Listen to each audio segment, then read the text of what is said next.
CosmicRadio.TV. Welcome to Cinematalkraphy. We watch movies with you so you don't have to. Welcome to Cinematography. I'm your host, Roberto Vegas, joined by Brandt Hughes. Brandt. Thank you. Hold your applause. Is this how it's going to be? You're going to be cheering all the returning soldiers or something? Okay. I don't even know where that came from. I don't know either. I wish I did. But today we're going to be watching one of the latest Bond films. In fact, I think the latest Bond film, Skyfall. Skyfall. Oh, you know, what's funny about James Bond is I think my first James Bond film was GoldenEye, kind of like a lot of people of my generation. But as the years have gone on, I've realized how not great of a Bond film that movie is. But I can't wait to watch the movie again and talk about it because this is probably the prettiest Bond film I think. For sure. There are some shots that we'll talk about there. Count us off, sir. Okay, so this is how it works. We're going to play an audio excerpt from this week's film, typically with 3 distinct beats, and we'll all start the film from the 0-second mark on the final beat of that sync cue. That way we stay synced to your viewing experience. Sound good? Here we go. Take the shot. I say take the shot. I can't, I may hit Bond. Take the bloody shot. We are going. On a weird technical note, because I think it's kind of interesting for us right now, we're actually monitoring the audio of the movie. Yeah. This is going to be unique. We're big time in it. We are. We have an amp. Wow. We have everything.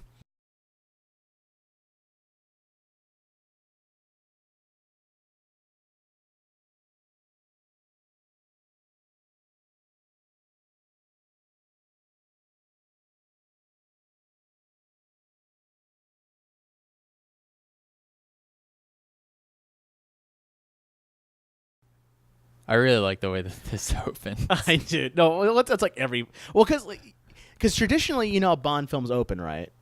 Not really. The typical way a Bond film opens is we see the gun, sort of the gun logo, right? Kind of follow Bond, and it'll turn right to the gun and shoot that. So this is the first time they've ever had like an actual kind of cold open. Because they do have like that moment later on, right? Yeah, I think they do. Or a very similar thing. Similar thing. Like they make a lot of nods to the film at the appropriate times. Yeah, because, sure. You know, this Bond film is following.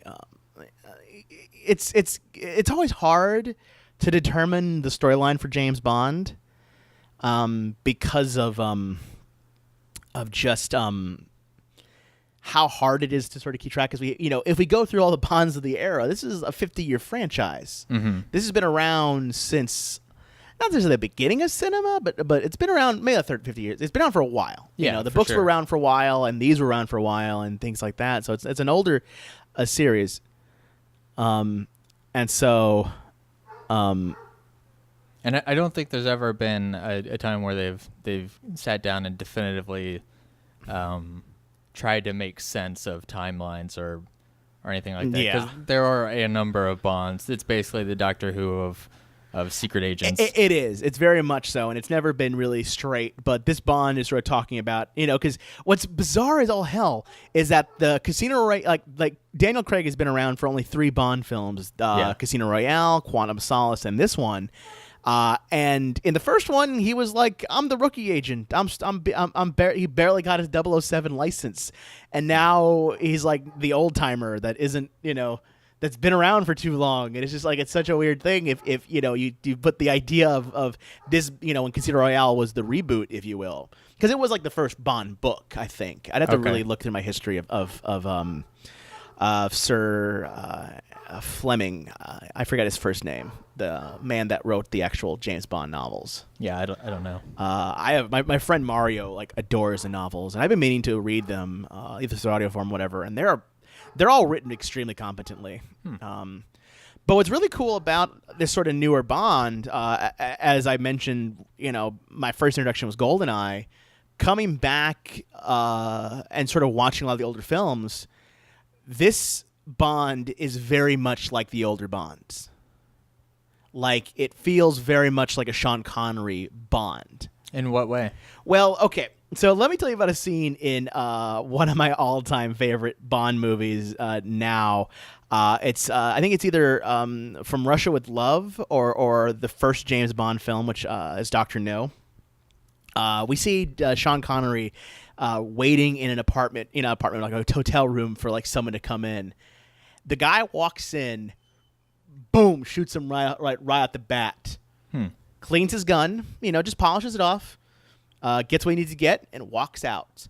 There are scenes in From Russia with Love where the chick he's dating, the Bond girl, if you will, she turns out to be a Russian spy, or apparently she defects or something, actually, and he just bitch slaps her.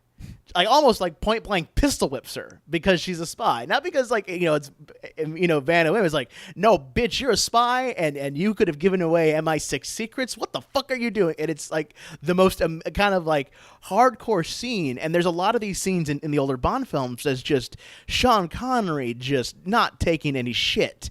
And if you fuck with him, he will, best believe he will come down on you, and just being this like suave kind of presence. And Daniel Craig, especially in Casino, in the later ones, it shows a lot that in here. As we go down the movies, as Sean kind of, not Sean Connery, Daniel Craig kind of comes into it. He feels like that kind of classic Bond presence. All right. I'll have to take your word on it. I'm not anywhere near as experienced in the Bond franchise. Well, then what was your introduction to Bond? Like, what was your because, obviously you've seen Skyfall and stuff like that, but was that your first introduction to the James Bond movie series? Not really. I saw a little bit of bits and pieces of, who was the dude? Pierce Brosnan? Yes. I saw a couple, like, parts of some of his stuff. Right. Which felt not great. You probably came in because the Pierce Bronson era started in GoldenEye and ended in Die Another Day. I think I saw a little bit of that, and I did not like it. Well, because the thing is, see, the Pierce Bronson films are GoldenEye, Tomorrow Never Dies, Die Another Day, and I think there's one other film, but I could not remember. It might be Die Another Day. I can't even remember. It's because there is a point in the Pierce Bronson Bond era that they had a scene at an all ice hotel, and the main weapon was like a laser beam from space, and it was like to melt, and it was only to have that. They had a cloaking car. Okay, yeah. They had a car that could cloak, and I wish I could remember which one. It was Die Another Day and Tomorrow. Okay, Tomorrow Never Die. Guys, this is like now I'd have to literally bust out my Bond films to tell you, but definitely, as much as I love Pierce Bronson, and I think he's definitely proved himself recently as he could have been this kind of Bond, and like I think his last film recently, November Man, was really good from what I understand. His definite era of Bond brought back a lot of the kind of weird gadgets and gizmos that this one is completely gotten rid of. Right, yeah. Like, you don't see Bond with a laser watch or a Moonraker gun. Yeah, Pierce Brosnan's era of Bond was very cartoony. Yes. That's what a lot of people were talking about when it came to that, because a lot of people either loved it or really hated it. Right. Because, when Daniel Craig was announced to be Bond, everyone criticized him. Yeah, I remember there was a lot of talk of people like, I don't know about this guy. Well, yeah, because we had all gotten used to Pierce Bronson, and he before that, and I never watched the show, but I know of it. He was famous for things like Remington Steele and this sort of he has this sort of presence to him. He feels this suave, debonair guy. Whereas Daniel Craig, he is, look at this. Like, he's out of goal. He just tosses the gun out of anger. And he's very much a more rough and tumble kind of Bond, which is why I think I dig him more because of that he's just this sort of, rough and tumble sort of thing. And he feels like that. But yeah, after that, the first Bond that I saw all the way through was Casino Royale, which I enjoyed because it felt more in my range of sensibilities. Yes, it felt a little bit more modern. And then I never saw Quantum of Solace, but I did see Skyfall in theaters twice actually. I think I saw it just once, but I've seen it after that since. I really, really enjoy it. Oh, I dig the hell film. out of Skyfall. I think Skyfall is my favorite newer Bond film, and I like certain things that like the Pierce Brosnan era did. Like I like GoldenEye. It's not the best film, but I like the idea of you asking, well, you know, at that era of Bond, like Bond and the Cold War kind of went hand in hand. You know, that was Bond. It was always keeping the maybe not necessarily the Russians at bay, but you know, definitely a lot of like Cold War espionage and things like that kind of made Bond more modern. I mean, that wasn't his main villains all the time. It was either I forgot the fucking organization. It had like some weird name. You know, very much like, you know, like how they have that in like Bond, like Harm or something like that, like some weird acronym. Can we just take a second Sure. to appreciate how cool this sequence is? Oh God! See, I'm waiting. Oh God! See that's the Bond right there. Like adjust his cuffs and like just, you know, like nothing happened. Just dust it all off. It's so great. Oh, there's so many of those scenes that's why I watch over them, because like I'm like for this movie, because I know it's the emotions. I'm waiting for a specific scene, and I'll tell you when that scene comes, because it's one of my favorite action scenes. I feel like that ends up being most of our films. I think it does, because we know these films because we you know, we love film, you and I. Sure. And we love film for different reasons, but we love it nonetheless. God, I've forgotten how, you know, now that I'm staring at this, I forgot how damn good, I should say, the action sequences are. Yeah. They're really well choreographed. They're super well shot. Oh, and see that's the thing I love about Skyfall. I think out of all the Bond films, it is the best shot. Yeah, out of all the ones that I've seen, absolutely. Out of all the ones I've seen, I think it's one of the best shots. Now, don't get me wrong. There's some great shots in Goldfinger. Do not get me wrong. And I'll have to definitely introduce you to some of the older ones, and Goldfinger is a damn good one to see. But this is like gorgeous. You know, and very tense, very action oriented. You know, especially right here. Or it's, you know, take the shot kind of things. But going back to sort of Daniel Craig and how he sort of revamped the series, I really dug the hell out of how this has all turned out, and I'm really glad that they didn't pull any of the weird shenanigans that they have in the past. Right. Because that was kind of, you know. So you, at the end of the day, you would say he definitely ranks among the best of yes. the Bonds. Yeah, I would say out of my all-time favorite Bonds, it's Daniel Craig, it's Pierce for GoldenEye, really, and Sean Connery. They're just, you know, those are the three I think of when I think of James Bond.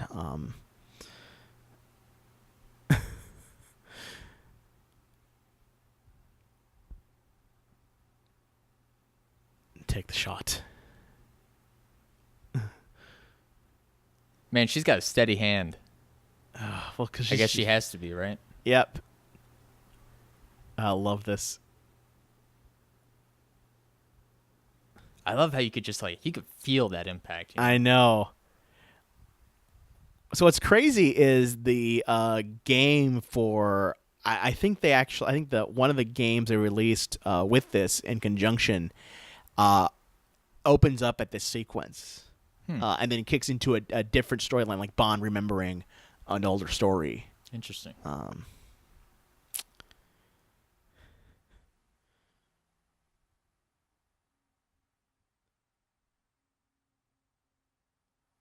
I really like the. I mean, that shot was gorgeous, but I really like the contrasting color palettes in those two. Yeah. Where you know everything out here where they are, it's very warm and it feels very kind of summer, and everything with the lady. What's her? M. Yeah, M. It was all very cool and rainy and solemn. London in general. Yeah. So I want to talk about something. I think Adele's Ian Fleming. There we go. I knew it was Ian Fleming. Yeah. That's so cool. Go ahead. God, I'm sorry. This is also another tradition that was started off. Yeah, I've seen a handful of these. There's so many good ones. I mean, this is a good one, but there's so many good kind ones. of zany title sequences. And this is such a thing because they always usually get the popular artist of the era to do the song. Sometimes to its benefit, like getting what's his face, Paul McCartney and his band Wings to do "Live and Let Die," which is probably the all-time favorite Bond theme. And sometimes to it's detriment to like hearing I think it's either Duran Duran did one which is what is it, Die Another Day, A View to a Kill, and I love it, but it's a terrible song. It's like terribly 80s and Duran Duran, and the video is like ridiculously funny because it's cheesy as all hell. But that being said, this one is a very cool sequence, I think, and they've all been sort of like this. Yeah. But I like that the way it's shot and sort of choreographed. And all the colors are so vibrant. Oh yeah, it looks really neat. I want to say Dave Chen from Slash Filmcast. He did kind of an analysis of all of the Bond themes throughout time. So maybe we'll put that in the show notes because it's a really interesting. Yeah, discussion. definitely send me a link to that. Because ultimately, like Adele's theme really, really harkens back to like Goldfinger, and even to Golden. That like it's especially Goldfinger, like the older ones. I think that's why I really dug about Adele's kind of song was that it's very heartful. It had that sort of Bond feeling.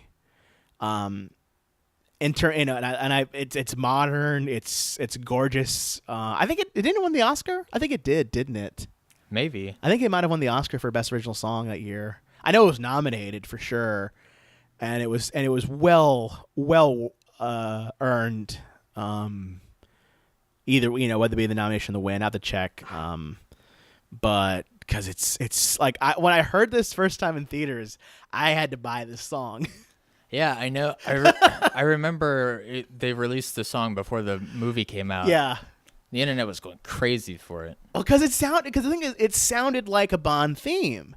Like it had that emotional impact, but it felt like when I've gone back and watched it, I was like, holy shit, yeah, this is like Goldfinger. This is totally like an old school Bond theme. And we didn't because we had come back from like the Casino Royale, which is kind of this like rocky kind of theme and sort of weird, and we it's like, well, where's that sort of almost timeless appeal to it, and that's sort of what Adele brought was this sort of very regal, which I would never have thought. Not because I'm not a fan of Adele, but just I never would have figured. Sure. And I kind of love how this intro, as much as it kind of harkens back to some of the older themes and stuff, the visuals aren't so overly reliant on the feminine figure. Yes, that's also very Bond thing. A lot of old Bonds have done. A lot of Bonds have definitely done that. There are hints and traces of that here, of course, but... By the way, I love the lighting in this scene. I want to say that right now. I don't know who the cinematographer for this film is, but I feel like they need some serious recognition. When we get to the credits, we'll make sure to mention their name because... It feels like there's a lot of... attention and care in every single shot of this film. Every shot. I know I'm going to say it now, and I've said it to you in the past when we talked about this film. When we get to the scene, I will just harken on it again. But as we're coming into the casino in Hong Kong, that may be my favorite shot, not only in this film, but in almost cinema history. I think it's one of the best shots ever done. Some of the shots where he's in kind of that glass area up at the top of the building is phenomenal. That there's one shot specifically, I think, when he's walking away from the house on fire at the end, that is just incredible. No, yeah, there's so many damn good shots. Like it's such a hard film to not say what's the shots. This is where we get into the British shit. I guess we're not that. Which I don't mind. I really don't, because like Bond never. I know it's a British thing, but Bond never felt British. I mean he's British, but I'm saying like it never felt. There's so much other stuff going on. He's not driving down the street eating Jaffa cakes. God, have you ever had a Jaffa cake? I haven't. I've always wanted one. I've heard enough about it from my British friends that I kind of want to. It sounds like a definite staple of British culture. I honestly bet I know enough people in London. I bet you I could get a Jaffa cake sent our way. Yeah, I bet you I could. I went to high school with someone from England. I should talk to him and see if he can. I'm gonna talk with Charlotte, my co-host for the House of Cards show there on the British Tech Network. Yeah, and I'm gonna ask her if she can send me some Jaffa cakes. But I've heard way too much about them. And God, now you got me thinking of another thing, I'll talk to you after this. Okay, because I realized something we could have done. Oh God. So yeah, kind of going off of what we were just talking about in the title sequence. I feel like the Bond films, they've had a very peculiar treatment of women throughout the years. Yeah. The idea of the Bond girl has modified and changed. Yeah. And it's funny because like I usually a Bond girl is it harkens from the whole concept of the femme fatale, the very stunning, beautiful woman, but that has a whole bunch of I'm gonna stand too. Yeah, has a whole bunch of emotional, not emotional. Let's say this, she can handle herself in a gunfight. Sure, that's the best way I can put it. She can handle her stuff there. She's not alone in that matter, but in recent years, especially during the era that you came into it, Pierce Bronson, it was all about the look and the sex and that kind of thing. Yeah. But I like that sort of, this may be my I'm not saying it's my all-time favorite Bond girl, because I really don't have one. Oh, here it is.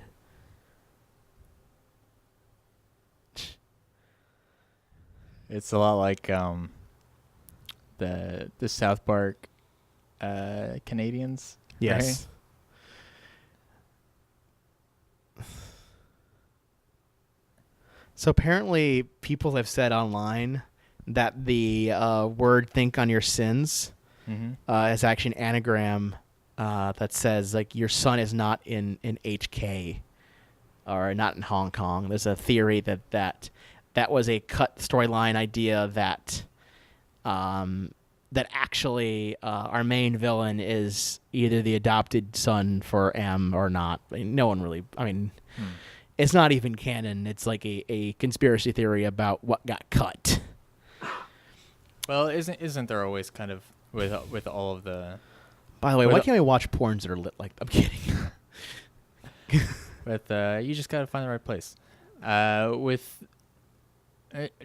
Isn't there kind of a weird thing with like all of the kind of 00 agents where there's kind of a mother-son kind of dynamic between them? I mean, because again, they explain it here in this movie, but I mean, James Bond as a thing, he is pretty much like a very, very fucked up individual, because he's essentially hired as he's got a license to kill. He's meant to complete the mission at any means necessary, and that's his job. That's his day-to-day job. And he hates Mondays. Well, I mean, the idea that he's got to get the information and things like that. He's got this cover of being a suave, debonair kind of calm person, but after killing countless and countless of people in the day-to-day job, it's gonna get tax you. Oh, and this thing, of course. Scorpion looks really good. I'm guessing it's probably digital. Yeah, no, that's real, dude. Yeah, that's a practical effect. Did Rian Johnson direct this? Yes, he did. It's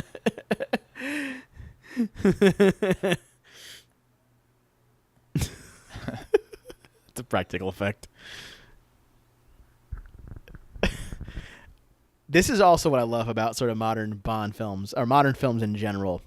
This coming up shot where we have CNN, and at the time, I don't know if I think he's still around it. He hasn't retired yet. But Wolf Blitzer comes up right here. If I'm not mistaken, right? Maybe? I'm not sure. I think it's Wolf Blitzer. What are you talking about? Right here. As he gets the bottle underneath the table, just kind of cozies on down. See?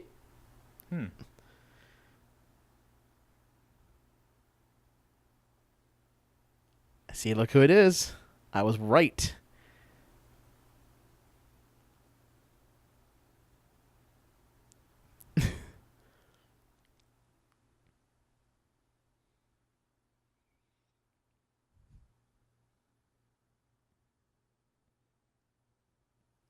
See, Wolf Blitzer, everybody. And I love that they work in, a lot of these modern films, because of licensing and things like that, have started to work in real world elements like that. Yeah. Because I think it makes the world feel a little bit more real. For sure. And especially in these kind of movies, that you need that, because there are some future tech in this film that doesn't exist, which we'll go into when we get there. I also do like the shot right there. I love the way that they shot the coffins, I think. Mm-hmm. And here we are back in the rain. Yeah, a lot of the interior shots have a nice symmetry to them, which I enjoy. We're gonna have to, because that was the one thing that I noticed in this film, was that how well it was shot of a film. Because it's just such a Bond. Not saying it's a Bond. I don't think of cinematography. It's just that's where cinematography. I don't think of that. Everybody drink. Everybody drink every time I say it. So I say cinematography. Yeah. I never think of that though. I never really did. And this is the one. Yeah.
Oh God, I love a lot of those, the dialogue between Bond and M, because I know you. If we think back on even the earlier Bond films with Pierce Brosnan, things like that, because we've had M at least since that era. I forgot exactly as when she started, so I couldn't tell you that, but I know she started at least in GoldenEye and then on up. And what I've loved about her dynamic, usually it was just like, Bond was an agent, M was sort of the one giving the orders and things like that. She's a hard ass. Mm-hmm. But this is the first time we really see them kind of actually discuss and talk and have banter that's a little bit more real. Right. So is this one of the first times where they kind of break down the dynamic of oh God, yeah, subservient and higher up? Oh yeah, most definitely. Because normally it's just a, all right, Bond, do you do this mission? Whatever. Bond then says some line that's sort of catchy and British and things like that, right. And then moves on to the mission. And classic 007. Exactly. Whereas this one is like, why the fuck didn't you let me finish my job, woman? Right, yeah. It's like, because if it was either you or like the other agents, and sorry, but you know the rules, you're expendable. Mm-hmm. And putting it very front and center, how the setup is. And I really dug that a lot. Yeah, that's cool. I can always appreciate that. I mean, it makes the character is a little bit more real and Yeah, well-rounded. that's probably the thing I liked most. This is probably the most real Bond film.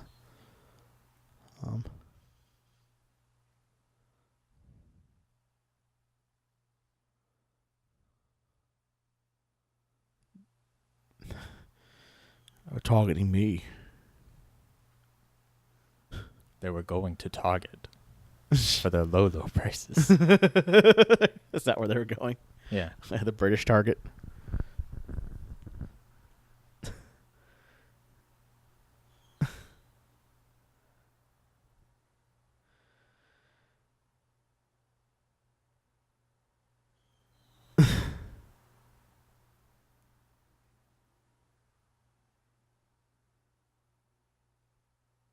When do we start building our cinematography bunker? Once we've built out our studio.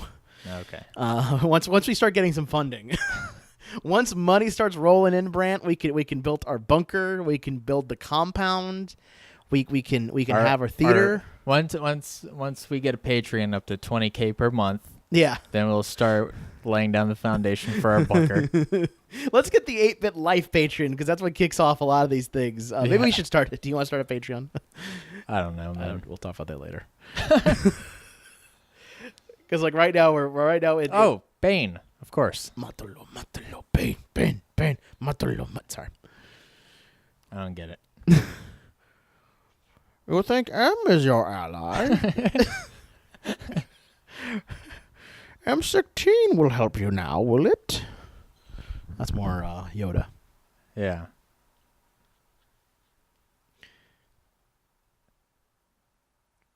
I hope they cut back to that silhouette shot. That was really pretty. I love this.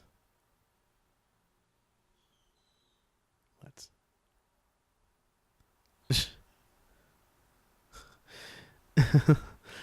He's like, I can't keep two things up. I can't concentrate on both things. Yeah, there we go.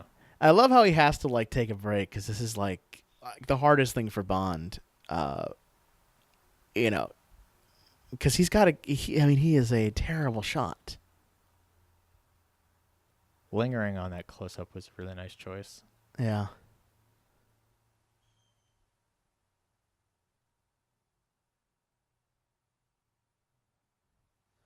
Lingering on that hand was also a nice choice. Kind of keep that off focus, but still showing it shaky. Sure.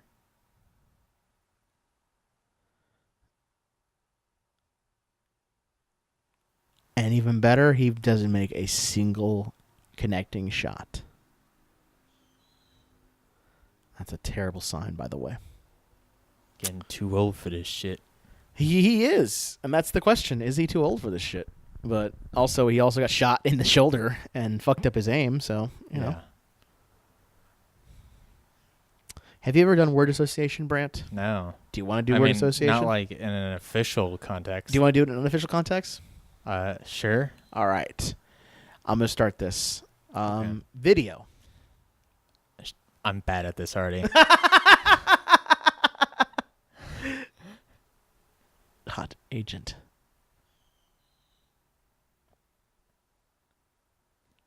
This seems like it would be a really fun scene to write. Yeah. Bitch. I love this right here.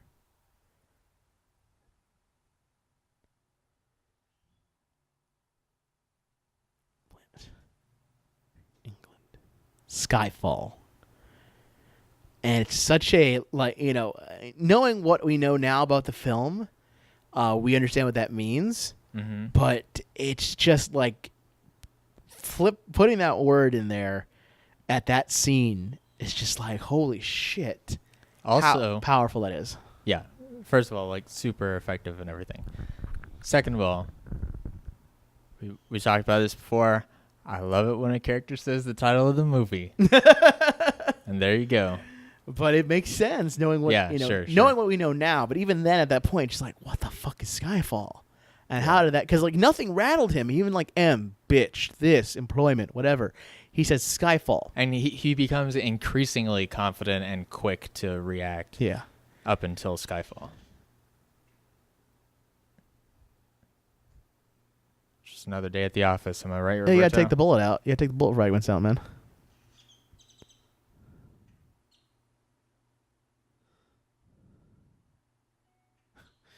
And I love this, that he takes it out.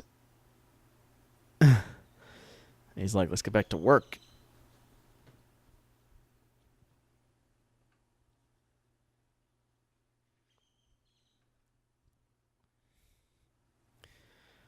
You ever been stabbed? No, thankfully. Have you ever been stabbed? Yep. On purpose? Accident. Okay. Was once say stabbed, one usually means that there was a fight involved and No. knife fight. Never been stabbed with a knife. Okay. Which is great. Right. I've been stabbed pretty badly with a pencil, Okay. and I've been stabbed multiple times with forks. I've probably been stabbed with a pencil or fork. Then, if we're gonna talk about that, but when we think of knife, when I think of like getting stabbed in that regard, like, I guess I think shank. Yeah, not that bad. I mean, when I got stabbed with the pencil, like the tip of it broke off in my hand. Oh, that's different and then. was never fully extracted. Are you serious? Yeah. Like there's still a pencil tip in you? Probably. I mean, I assume it's probably dissolved by now, but you were able to see it for a few years at least. That's freaky. And then I accidentally stabbed myself in my thumb twice with a fork. See, for me, in quick succession, they were like a month apart. For me, the worst that's ever happened was I think I had cut my finger right here, trying to open up a can of dog food. Nice. I had to go to get it taken in surgery in some form or fashion. I had to talk to a doctor friend who had a couple other things. Like I didn't go to the ER, but I almost went. I love that dog, by the way. Oh, I missed it. It's okay. You'll see it again. I was so entranced by your story. There's the dog. Oh, that dog. Yeah. That horrible dog. It's the only thing that lasted.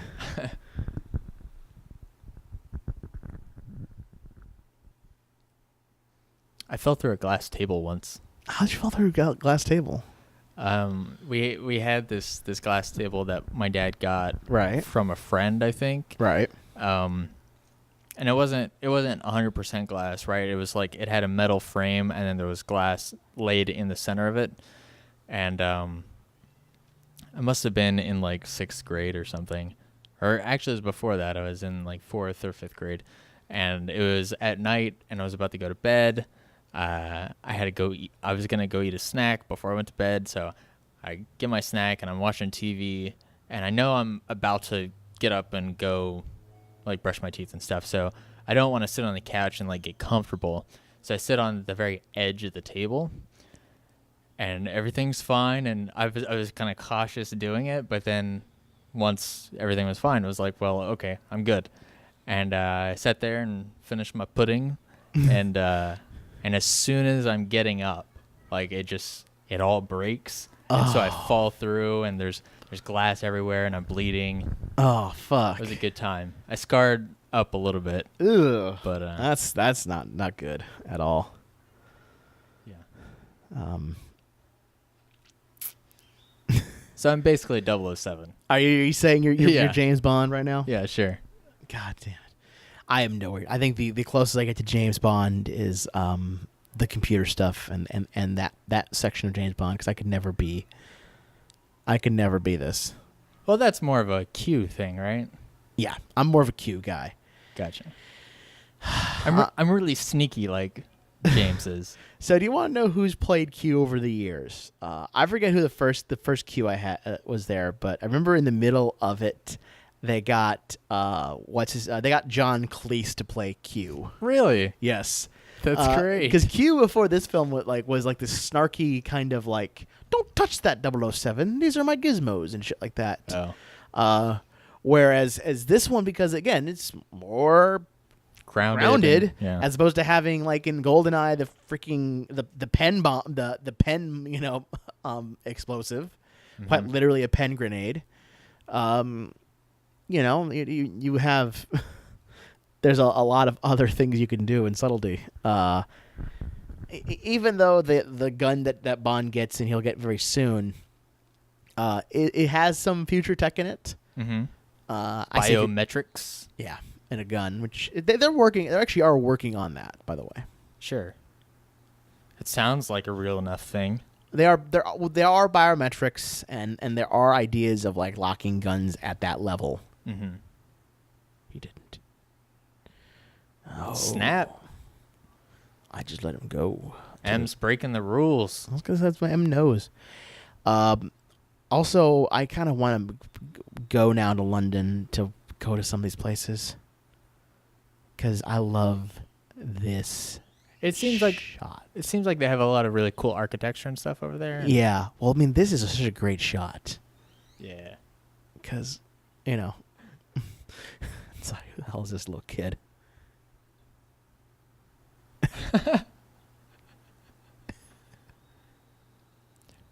It's a really great interaction. It is. Because it's just like, what the... Like, he's talking to, like, the older Bond. Like, what the fuck are you talking about, little kid?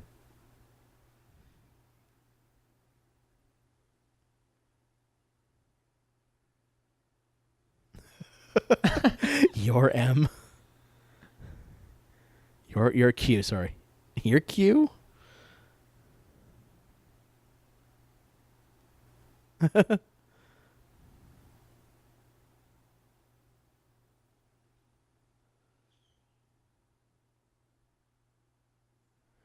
Oh. Shots fired.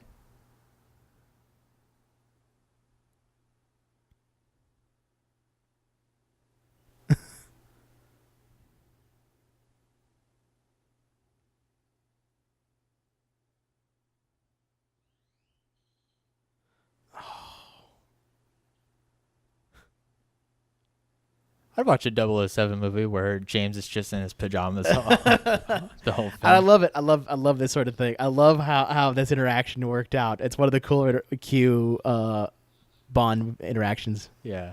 Ah, here it is. Walter PPK. Oh, God, yes.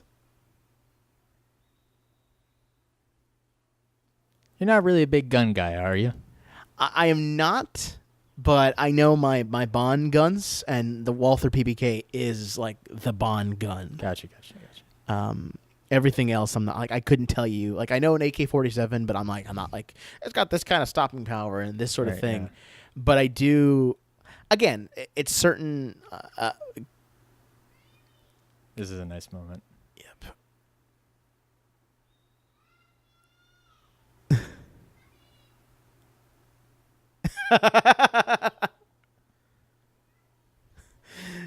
That was it.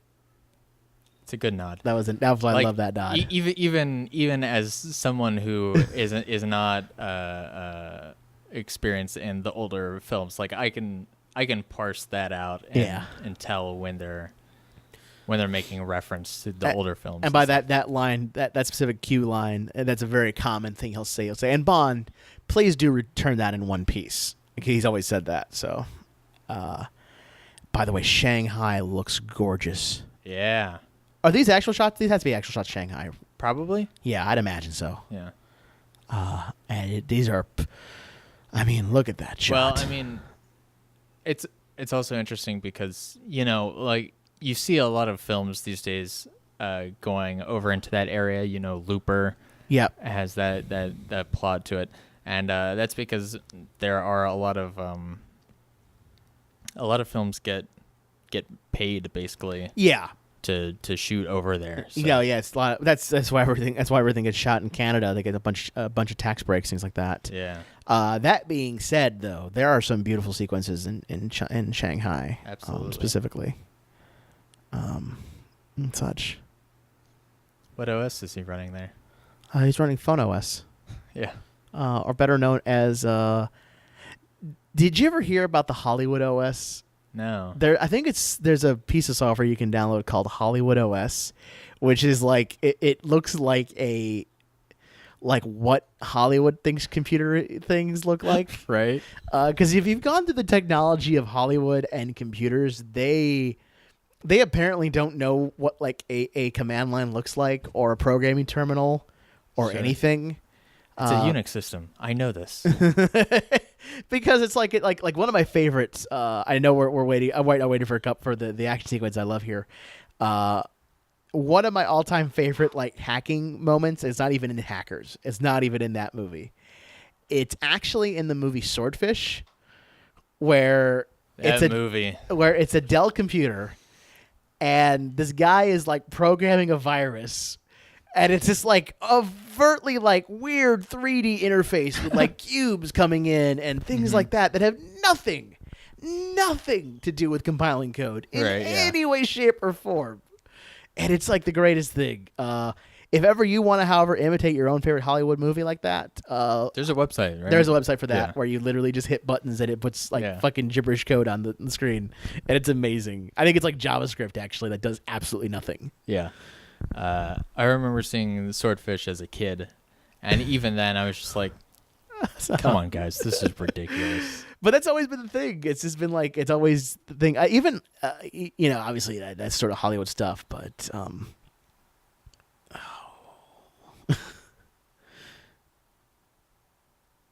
I love the sound design and the absence of sound in that moment.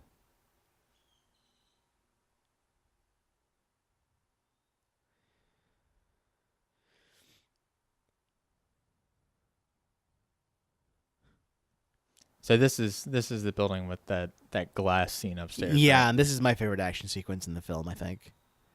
I mean, I do like the one in the end, but I love the idea of shooting a scene with pretty much no barriers in terms of shot continuity. That makes any sense?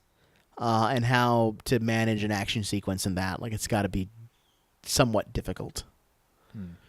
But two, the idea of a lot of this stuff, like right now, for example, as the elevator goes up, he's like, how can I do this? Oh, I know what I'll do. I'll just hold on to the bottom of the elevator like a motherfucker.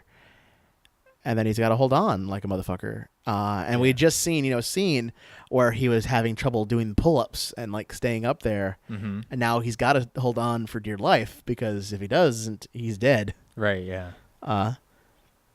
Yeah, that's a really great observation. Yeah. So this is like, again, he's like, I got to do it. Because, oh no, his hand slipped. Well, grab again. No.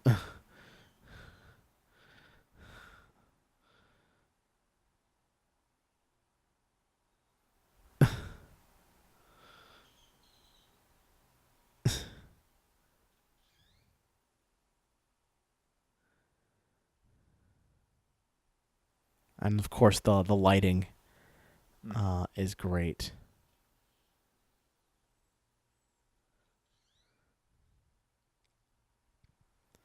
That and Bond is fairly nimble in a suit. I've always noticed that. Yeah. He's fairly he's got to have, because he's got some nice duds. He's got some very nice threads, but he's very, very movable. Yeah, well, I figure in his line of work, if he happens to rip his suit a little bit, like he can get that replaced. He probably has enough money. He's got a guy. He's got many guys. Yeah. But yeah, I love this shot too, just because of all the other visuals that are lighting up the building. Yeah.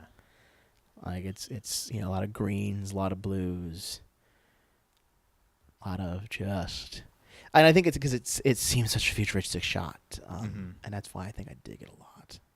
Yeah, it feels very characteristic of the region they're in, which is neat, and it's not your typical depiction necessarily. No, not at all.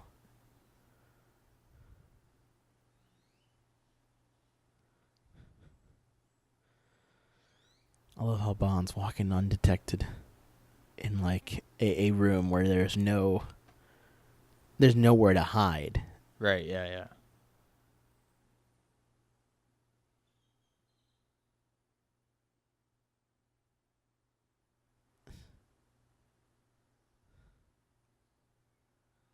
Yeah, and then all those reflections come in use, which is really neat. That's what I like. That's what I dig about this sequence, is that it's such a hard, like it's such a weird shooting sequence, but the idea that he's able to pull off a lot of the stuff and sneak around.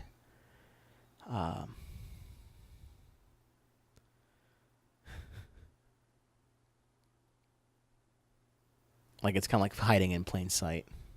Mm-hmm.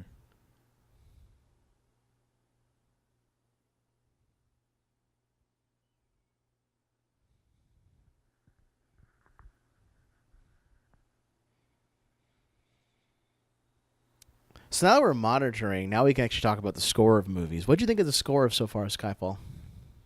I enjoy it. I don't remember it being like super standout or exceptional in a way where I say like, whoa, I had to go buy the soundtrack. I guess saying. But it definitely works with the film in a very like good way. It's very well made, you know. But it didn't feel absolutely unique enough that No. that is something that I'd have to go out of my way to hear again. Yeah. I love that Bond lets him kill the guy. Yeah. I'm surprised Bond didn't just shoot him, or he needed him alive because he needs information from him. Mm-hmm. But I'm really surprised that Bond let the shot happen.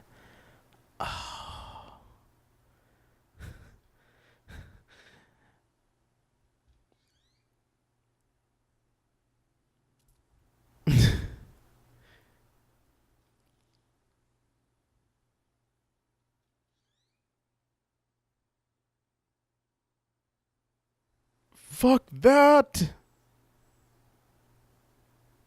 No!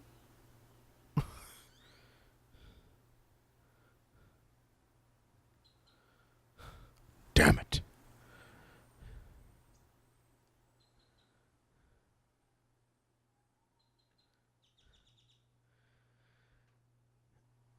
See, that Bond should have shot her right then and there. But, you know, he didn't want to give away his position.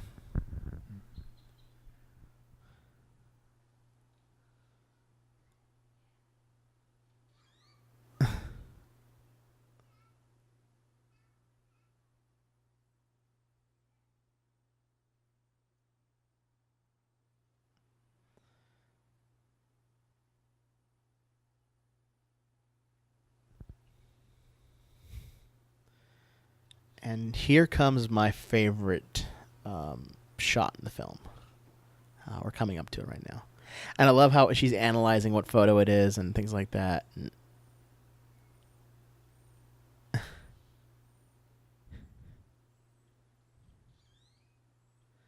She should really have AdBlock Plus installed. she should have a lot of things. Yeah, I'm surprised the malware got into her computer like that.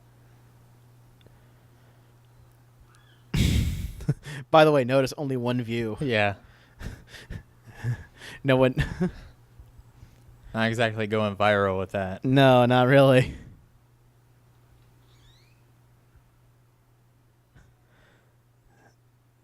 Think on your sins. But yeah, that's definitely not exploding. Here it is. This shot. Is it this shot? Because that's the casino, right? Yeah, that is. Oh, no, it comes up soon.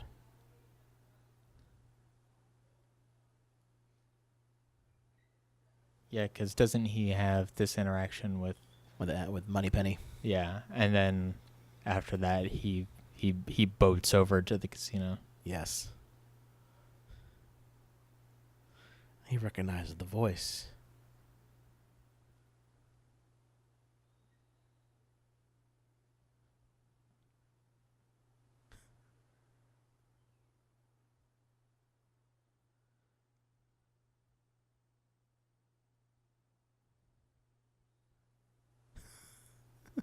Of course he is.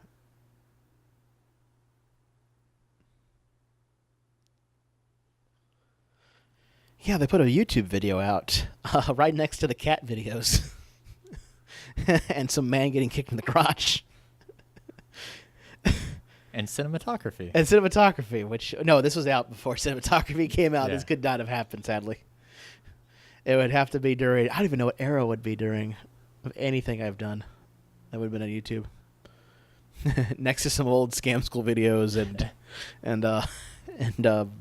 Dignation.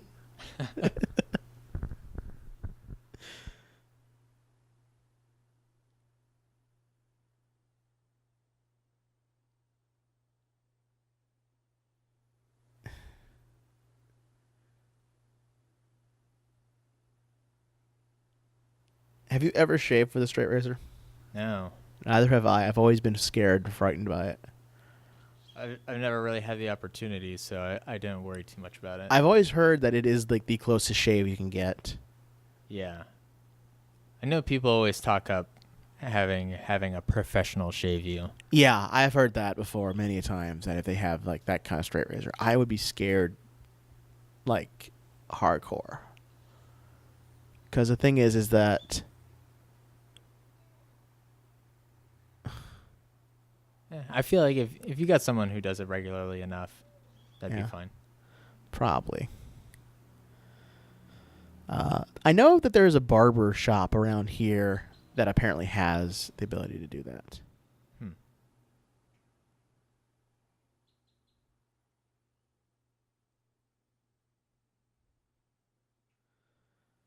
See, it's this part that would scare the crap out of me.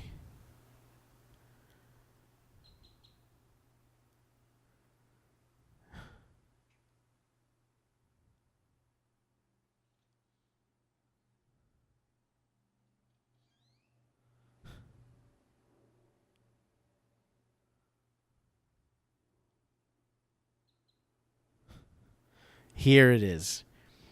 This is my favorite shot in the film. It is this lead up into the casino. Yeah. Because of how it's lit. I adore this shot. And I don't know why. I think it might be the kind of the gold sort of look of the lights and very much the reds.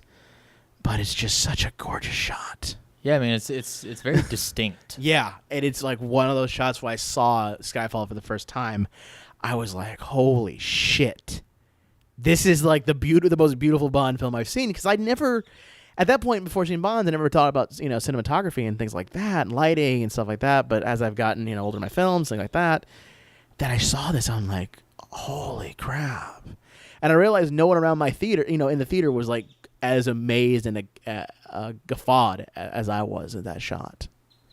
Because it's such an amazing shot. Have you ever been to a casino? No. Neither have I, actually. I've always wanted to go to one.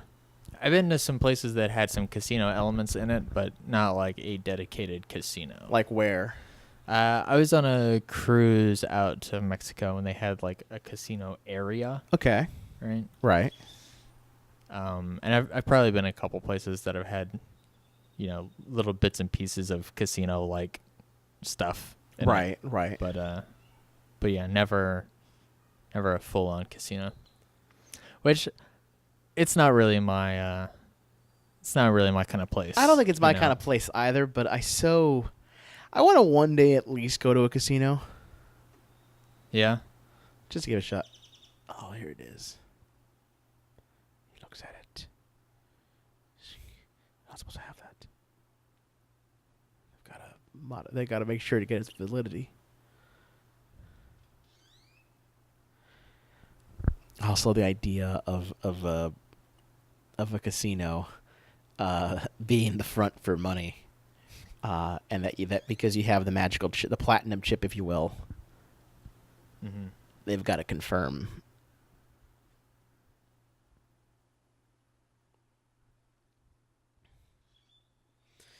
And now they want to get their money back.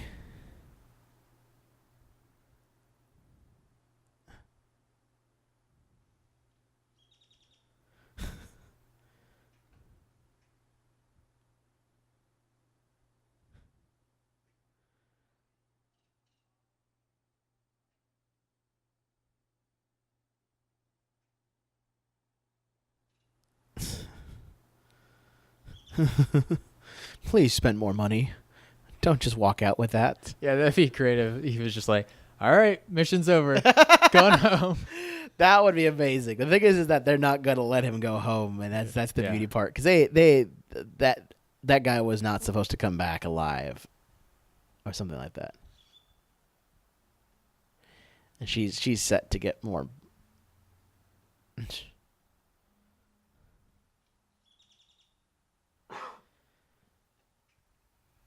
For the rough conversion, I think last I checked, for €1, if a pound's about 2 times as much as $1, and these are rough estimates, I think it's like 1.25, and that could actually be fluctuating, to be honest. Sure. I mean, it changes all the time. Yeah, but it's definitely worth. €4 million is nothing to sneeze at. Let's put it that way. Yeah, for sure. I really like. Sorry, I really like the kind of the element of her character, where there's kind of this mysterious veneer where there's clearly a dynamic at work that she's very not forthright in telling James, that he kind of pulls out of her over time. Yeah. That's a typical trait of some of the Bond girls, some of the Bond villain girls, really.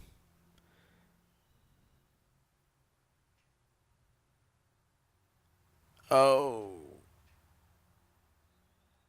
Classic Bond. I like the bartenders in this thing. And the martini shaken, not stirred. Sure. The question is, why would you like the one thing that always bugged me about Bond is that he gives out like his name like it's nothing. Right. Well, I mean that is just a code name, right? Well, I don't know. Well, it's weird because in this film in this film it does read more as an actual name. Yeah. And the thing is, it's always been the joke is that theory had been it had been a code name. And that never mattered because that's how you could have different Bonds over the era. But this one squarely cedes that, no, that's his name, goddammit. And he comes of the Bond, the Bond family at Manor of Skyfall. Yeah. At Bond Manor, if you will.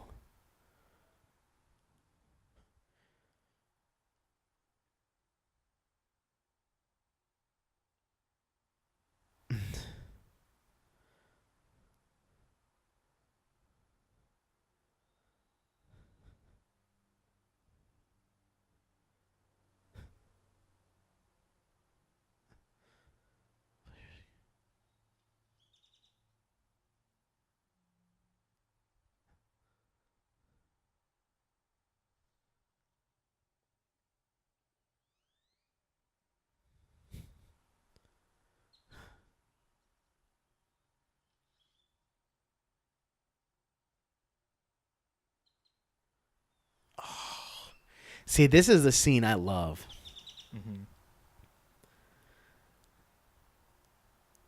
I love this scene because it's Bond showing how much he knows and how...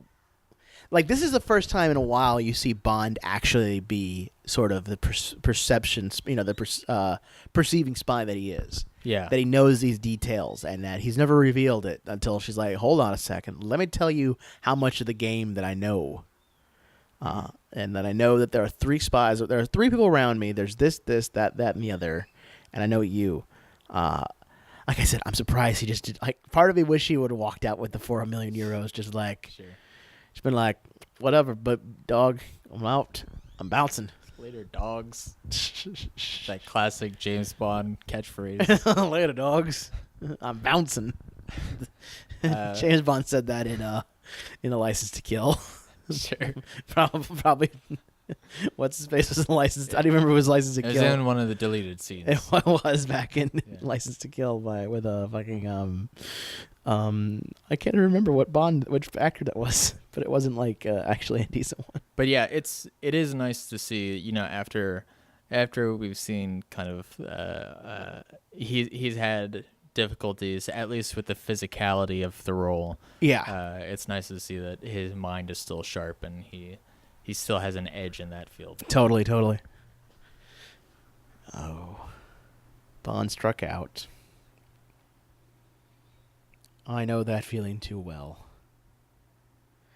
I guess he's gonna try to tap the blonde Asian. It's a really pretty shot. Yeah. I'm always a big fan of seeing the backs of people's heads, I guess. For whatever reason, that really resonates. I love it. It's just like, well, I'm out of here with the monies. And they're not letting the money go. Later, dogs. I'm bouncing. Yeah, exactly.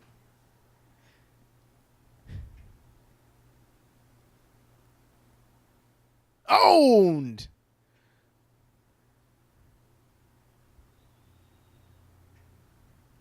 This is my 4 million euros, bitch. My money, punk. And that Komodo dragon is going to eat me. I don't even know if actually Komodo dragons eat humans. I think they can attack people sometimes, but they are not typically prone to unless like aggravated. Yeah. So. But these ones have been trained to eat human flesh. Yeah, sure.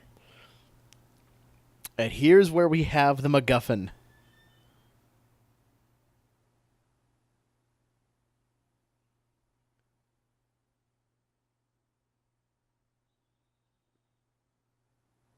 Oh. You know what sucks is that he's only fired that gun once. Yeah. And like he doesn't even go back to grab it. Yeah, that's always bothered me a little bit, but Cause it's such a piece of tech that I'm like, why the fuck wouldn't you get your gun?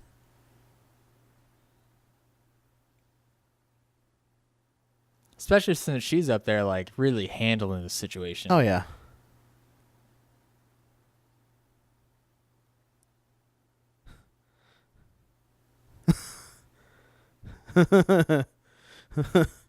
Put it all on red. It's a classic Bond line. Of course, in The Circle of Life, he was referencing the movie Lion King and the famous song. Yep. You know, James Bond, he was always a big fan of Lion King. He's actually a really big Disney fan. It's actually kind of funny how much of a Disney fan he is. Yeah, if you pay attention, all those scenes where he's been driven in cars, he's got the little DVD player down, and he's just watching the classic Disney films. Yeah, he's a big fan of Lion King, of Little Mermaid. Yeah. And, of course, his ever-favorite, Cinderella. If you listen really closely, at times you can hear him sing the Cinderella song. Yep.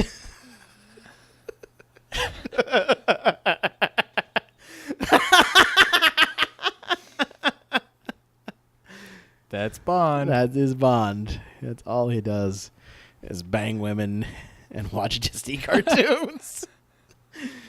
God, what a life. If only I could live a life like that. Of just like...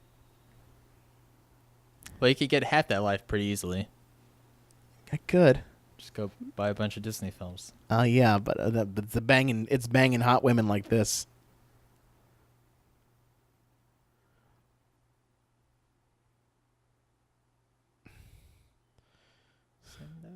Cinderella, night and day is Cinderella. I'm glad you remember the song at least. A little bit. Just that was the frayed part, was that you would not know what song I was talking about, so I don't even know what the name of that song is. Cinderella, Cinderella, night and day, it's Cinderella.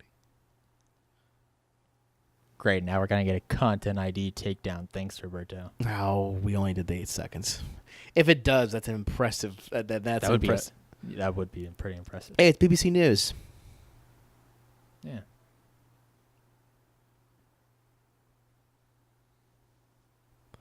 And again, making us real because we're in BBC land, so we would definitely see BBC. I don't know if I bet you that's a BBC News guy, but I don't know for certain. Sure. I mean, close enough for me at least. But yeah, but I'm certain that that's actually a real correspondent in the BBC. I mean, if they got Wolf Blitzer, they've definitely had to get someone fucking, from BBC, which is really cool. Again, we didn't mention it in our BoJack Horseman thing, but we forgot to mention the fact that from MSNBC's, what's the guy with the glasses and that played the whale in that film and the show? Oh, if I heard the name, I would be like, "Oh yeah, that guy." Yeah. We forgot to mention that. I'll comment later on. Because right now we're coming up to finally our villain introduction. Yeah.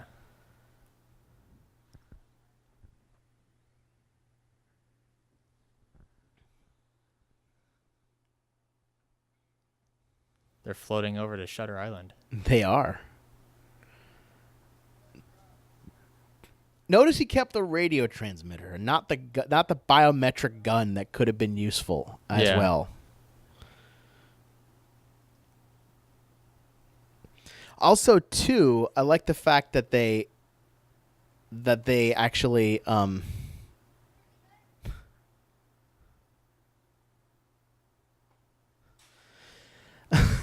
Two, I like the fact that they just let him on the boat and they didn't be like throw him overboard. But then again, knowing what's going to happen and where they're going to, I think it makes a lot of sense. Mm-hmm.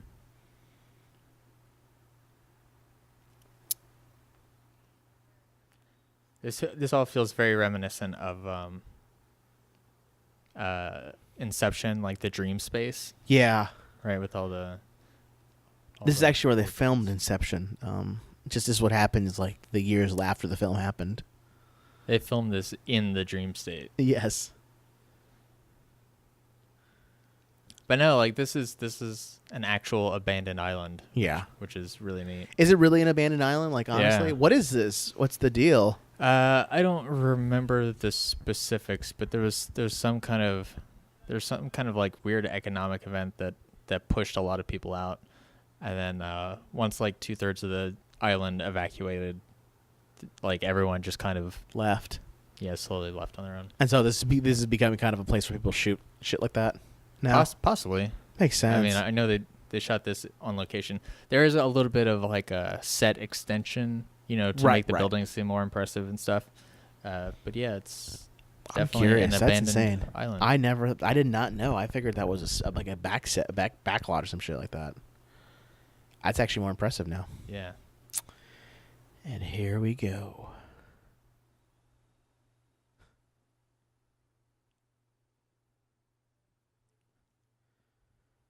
This is what I imagine most server rooms kind of look like. Oh yeah, totally.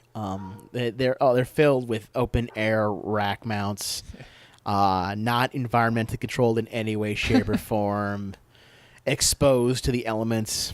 Sure, yeah. Freestyle it, man.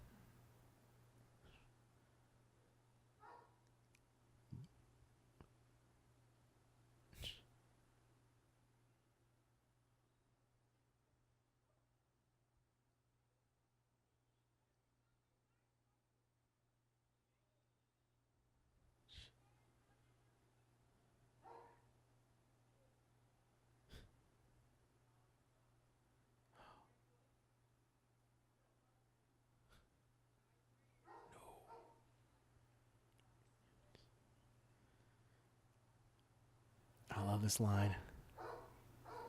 And I love the way introducing the villain in this sort of like single shot walk up kind of thing. Yeah. It's really compelling writing and filmmaking. Yes. Beige rat.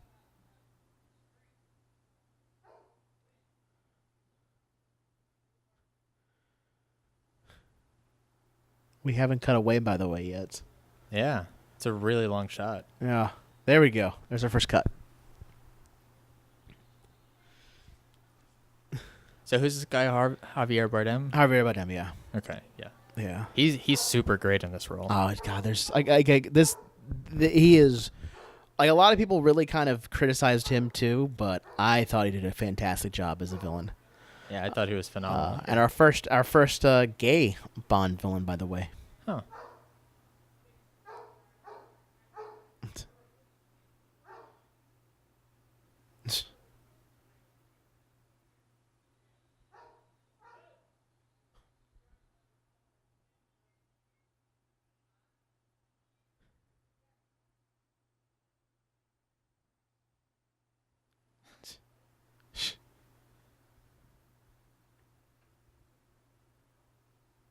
No.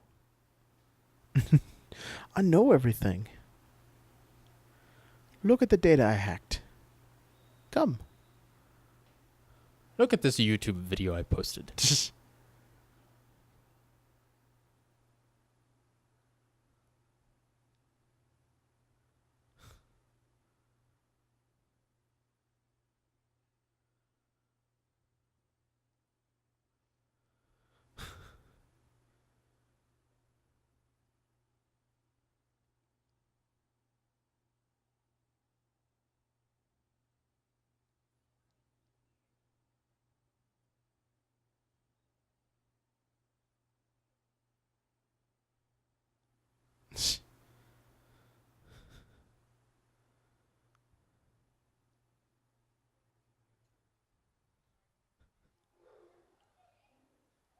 Yeah, I love how with his characterization, there's a really interesting balance between like madness and just kind of a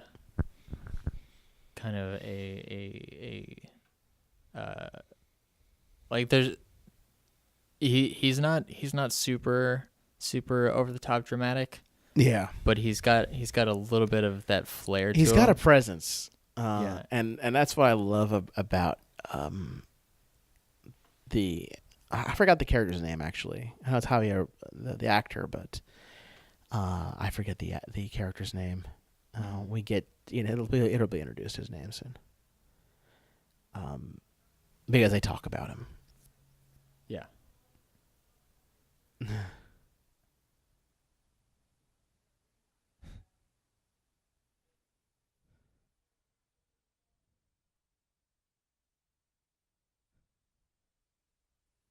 I love this line. Bond likes to get a little freaky too.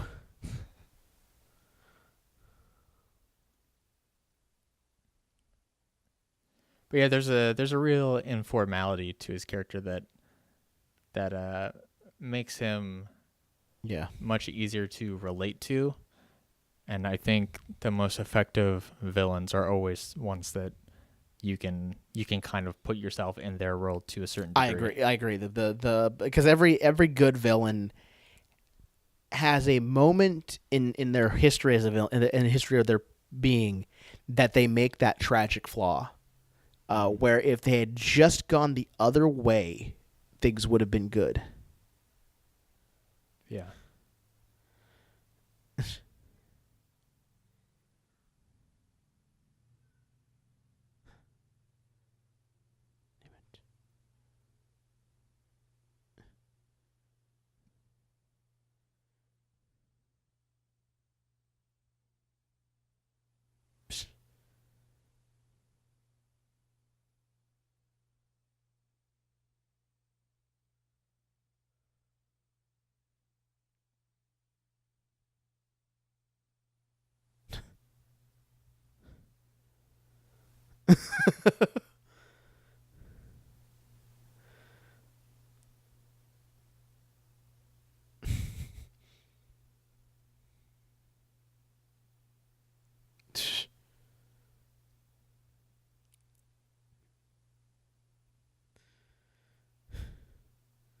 I think this is where they. Yeah.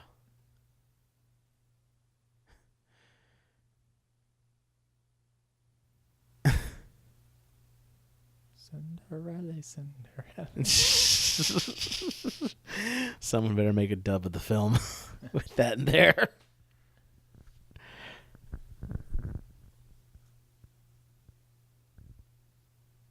It's very Fallout-y, by the way. Yeah. A lot of Fallout New Vegas of late. Here it is. This is what sucks, because like we didn't have enough time with this Bond girl.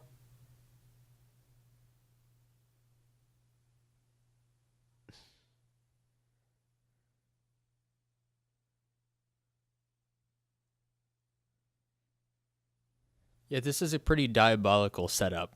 Yeah. Totally mirroring his field tests, but It's like, fuck that. I'm not gonna waste any good whiskey. but actually putting stakes on it. Yeah.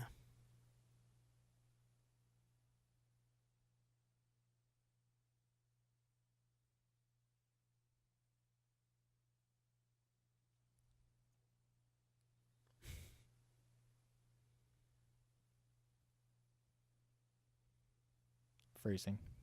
Yep. God, this is such a horrifying thing. Mm-hmm. Because if he hits it, it's who knows what's gonna happen. He's gotta do it at gunpoint.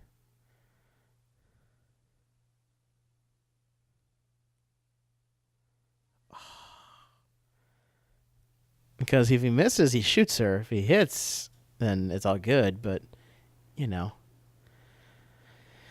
Flintlocks are a little bit unreliable at this range. Sure. You know. Just dueling pistols, things like that. Maybe he's more familiar with a different kind of gun, but it's definitely not a. It's not the most accurate of weapons.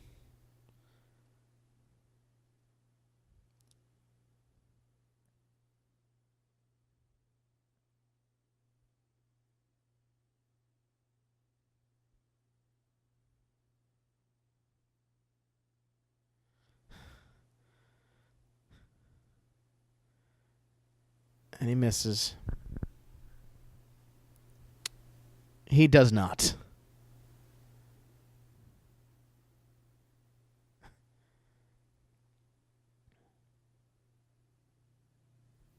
Owned! Yes! This is what I love. I love that sequence right there.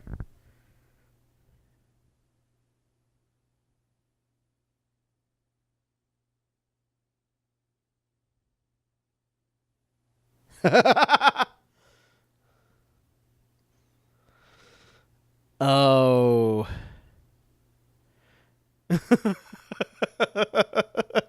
Good timing. Great timing. Yeah.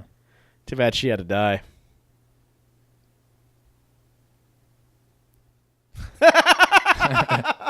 Fuck you.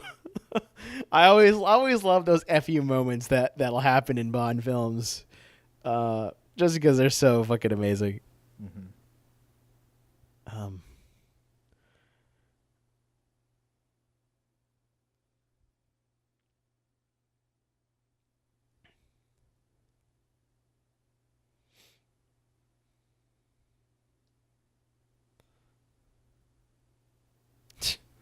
It's a weird reason to have the glass do that. I mean, it's a cell. It's a weird cell. It's almost a Magneto kind of cell. Magneto. Welcome to Die. That's from the video game. It is a really cool way of having our villain sort of...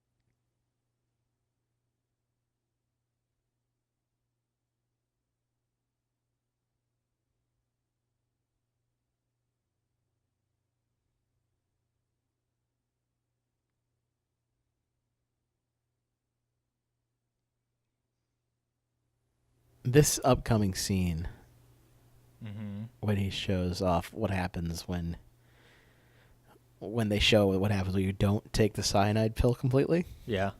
So always remember, when you're given a cyanide pill, people, to fully dissolve that and swallow it. Be thorough. Yep. Just bite down on it.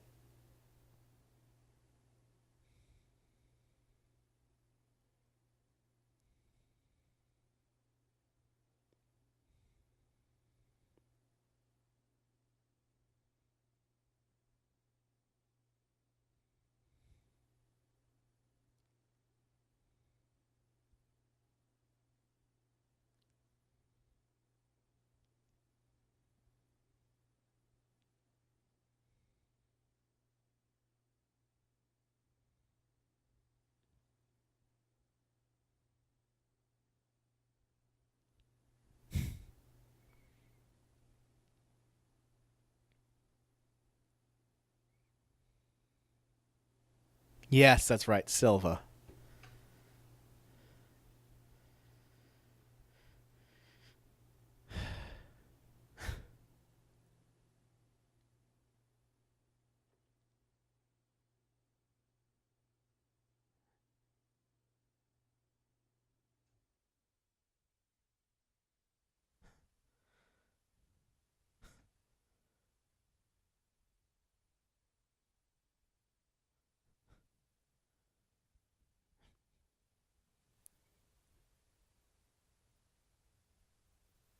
Here it is. This is like the most disturbing thing. Yeah, it's super, super effective. Oh, God, yes.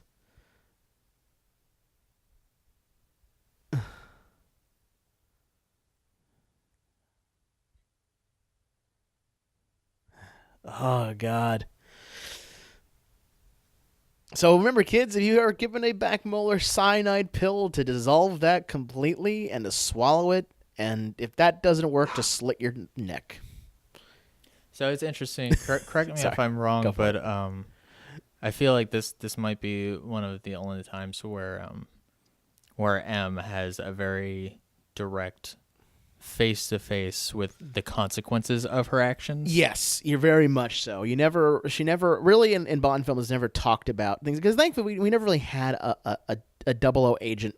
I mean, the last time we've ever had that happen was in GoldenEye, and it's not like at 006 it killed himself or anything like that, or any kind of weird things. He got quote unquote shot in line when it turns out he wasn't. But there you go. This is the first time we've definitely seen where M is seeing just like what happens and things like happen. What things go down. Oh my God. But yeah, that's really cool. It definitely fits in the line with the mentality of this film. Yeah, there's a lot. Well, because you get to see what's at stake. I mean, in Sure. a spy game, it's always talked about and it's always uttered that everybody here is expendable. By the way, I want to mention this in computer security. Mm-hmm. We would never do this. We would never, ever do this. We would, for example, have this not wired to the network in any capacity. That's bad. That's bad too. All of that was bad, because you just gave an Ethernet jack to a computer that could do virus, that could do whatever.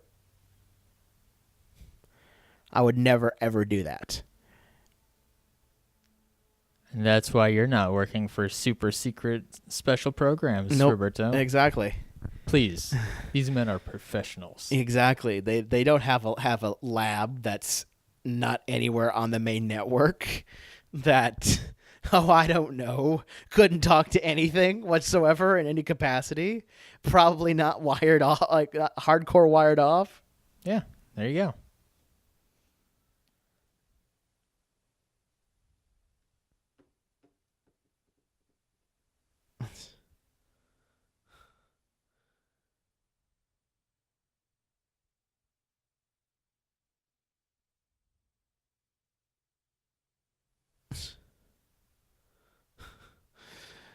He knows, because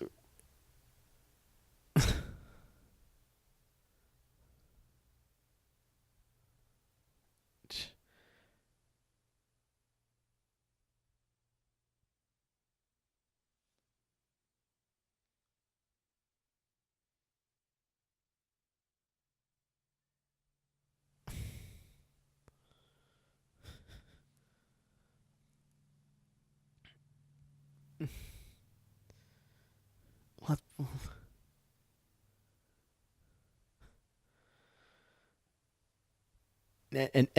Hey, look, there's hexadecimal code. That's what makes it hacking, is hex code. Mm-hmm. I think I saw an R, which I don't even think is in hex code. That's how advanced it is. That's hex. Still hex. No, see, R is not. Now he was just reclosing bytes. Mm-hmm.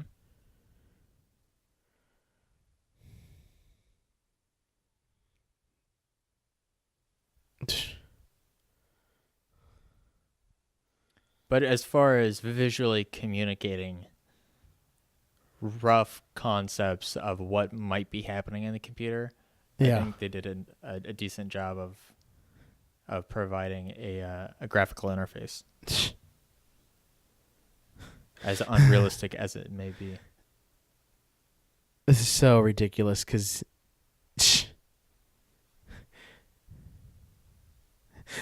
You jackass, you plugged it in.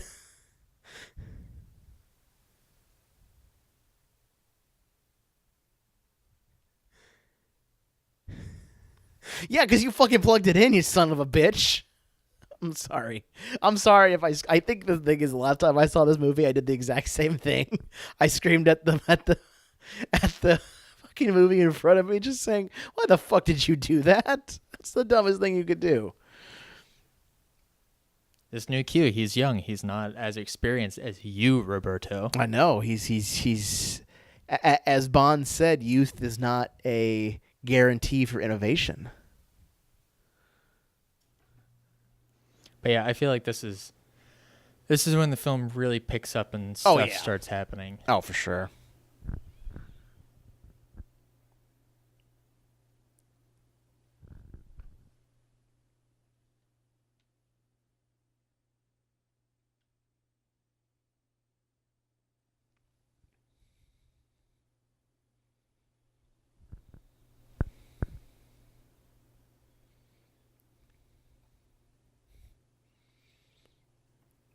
For those who do not know, the tubes are what they call the subways in London. Oh, that's where you hosted your videos. No, that's the YouTube. You put it on the tube the and YouTube. get your views. It's much like the video we saw with all the spies and stuff. Yeah. It only had one view though. They hosted it on tube.com. Don't go there. They hosted on RedTube. Nope. That'd be an entirely different spy video.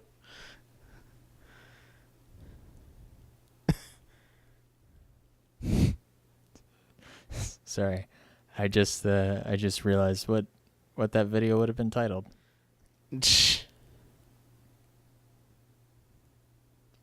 James Dong is what it would have been titled. Yep.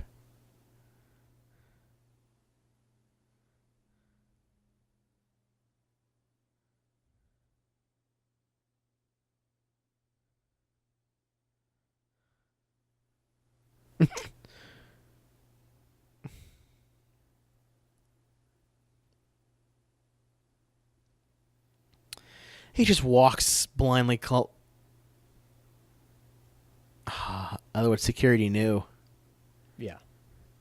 He's got everyone on his payroll. He has top men on it.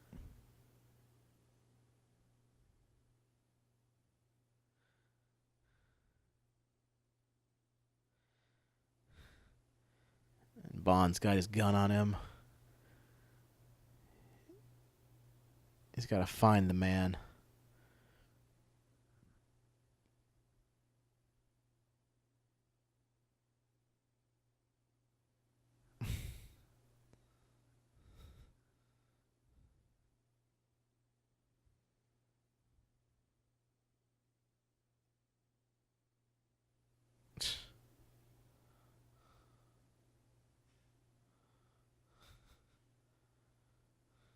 He changed his appearance. Come on. Enhance. I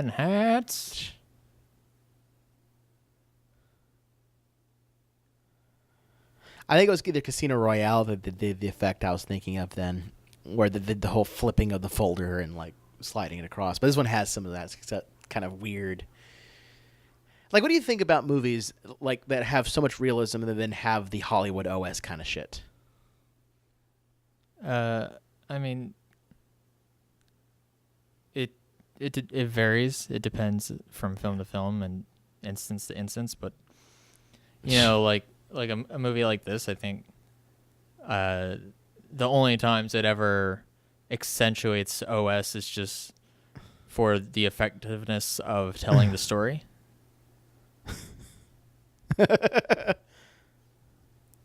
And so in that regard, I don't have any problem with it.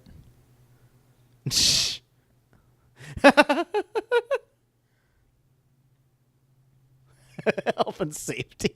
I love it. I love when Bond just like, you let me in, bitches. So how about you? How about me? Oh, what do I feel about you this? Just asked, yeah. Sorry, what do I feel about it? I'm always off put by it, but then again, I know there's no real pretty way of making like tech look exciting. Mm-hmm. Like I know if we just saw command lines and like packets and shit like that, all the meters I'm used to seeing, that none of it would be pretty and exciting and things like that. So I understand that a lot of this is like, ooh, look at the tech and all this stuff. But like a lot of it would just be, there a lot of it's trying to be your best of how do you make dots exciting on the screen. Yeah, I mean, like I said, it's all about the effectiveness of communication. So you have to make it so that people understand what's happening without years of training and education. Yeah. In that field.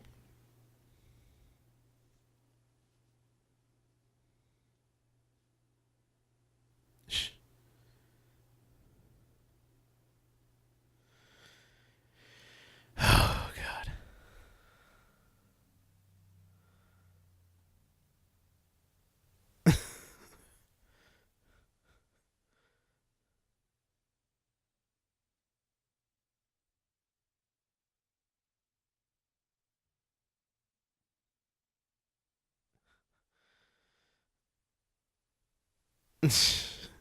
He's like, I know you're there.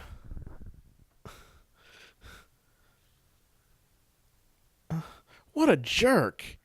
It's until he pulls out the gun that's when everyone goes crazy. He's got a gun.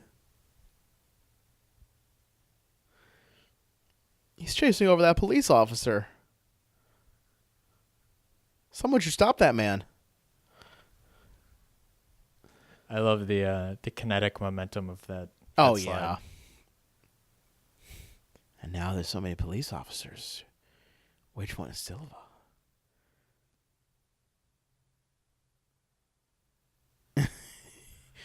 He laughs because they called the cops and...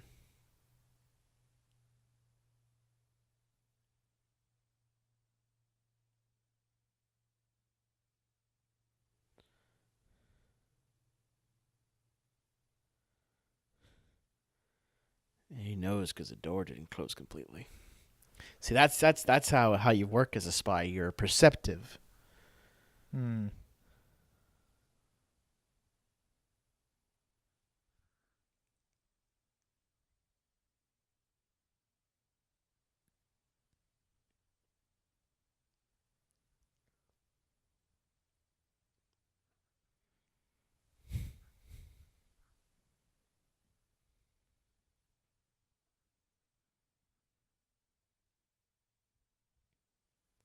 I realize we're getting sucked in the movie, and I think it's hard to talk over a lot of these scenes because it's such a, oh man, I didn't even notice how well shot that was.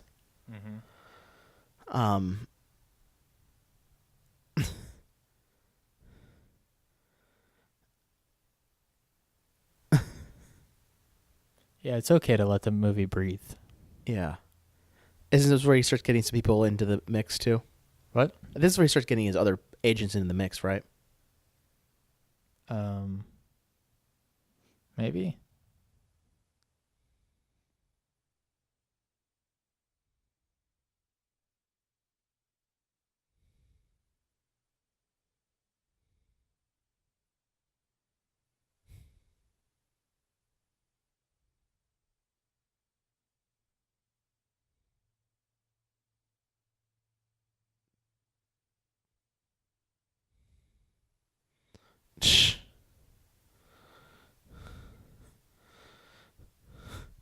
Do you think that was the same train? That he was on earlier? Yes. Probably not. Well, it is empty, at least. It looks. No, there's a. I'm surprised they didn't digitally add people onto that train. Because all there was a conductor. It seems like it would have been an unnecessary detail. Maybe. Because having people in there wouldn't really add anything. That's true. And it would have cost a lot, I'm sure.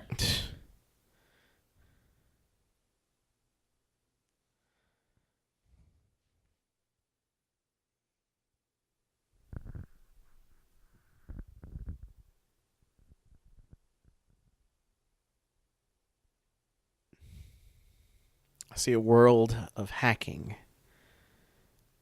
I don't know. I'm always a big fan of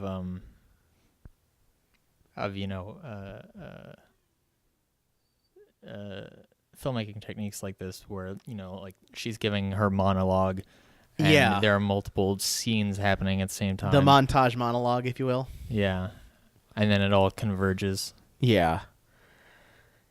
I always wonder when a lot of these movies how you end up getting henchmen for all these things.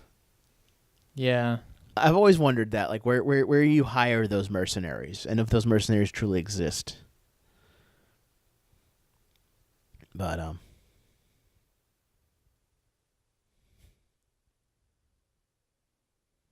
Craigslist, probably. Yep. Maybe. Yeah.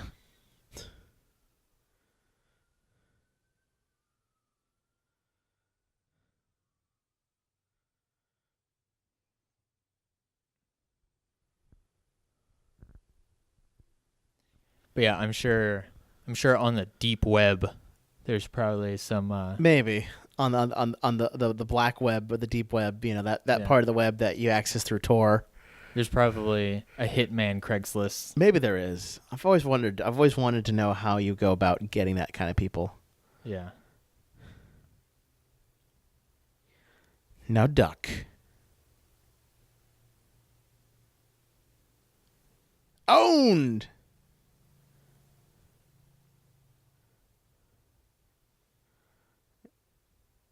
And he can't do it.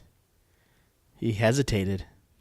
And this scene is kind of especially terrifying because it's one of those things that you could feasibly see some kind of terrorist activity. Yep.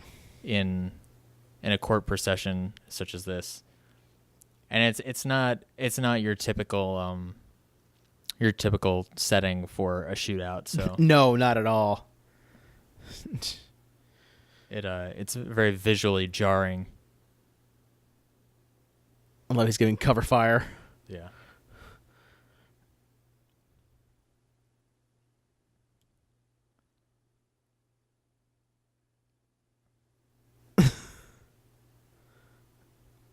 Gives a cloud, coverage cloud, to escape in.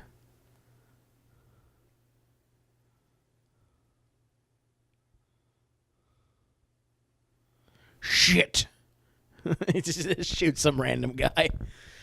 He just got outspied. He did. That's because fucking 007 is amazing.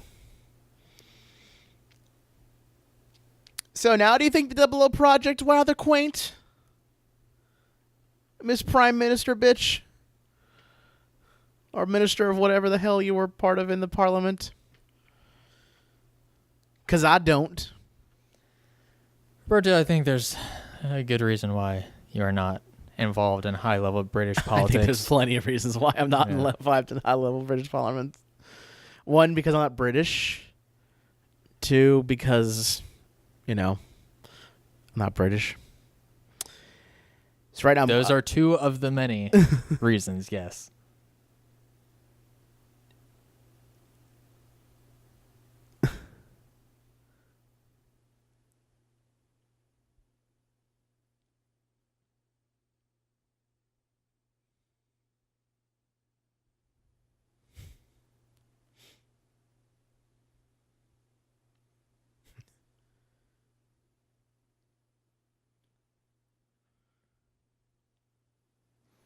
I'm kind of interested to see how they shot some of that in-car footage, because although it's pretty simple, you're not having any crazy children and men sweeping shots inside the car or anything, but it looks really good. Like I feel like there are a lot of films with really bad camera shot, car shots, interior shots. Well, because a lot of times you're just doing something else.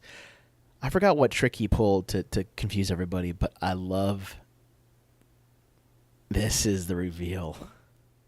Yeah, this is another fun nod. This is my favorite nod because the music right here. Yeah. When I heard this in the theater, I nearly lost my shit. I was like, yes.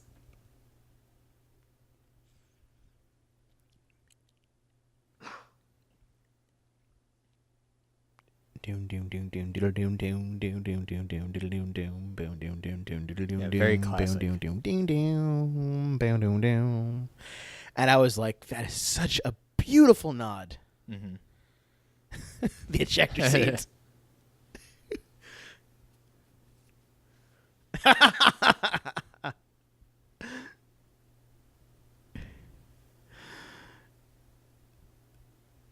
Heyo. Oh. So we're going to go 88 miles per hour? Because that's a different movie. Exactly.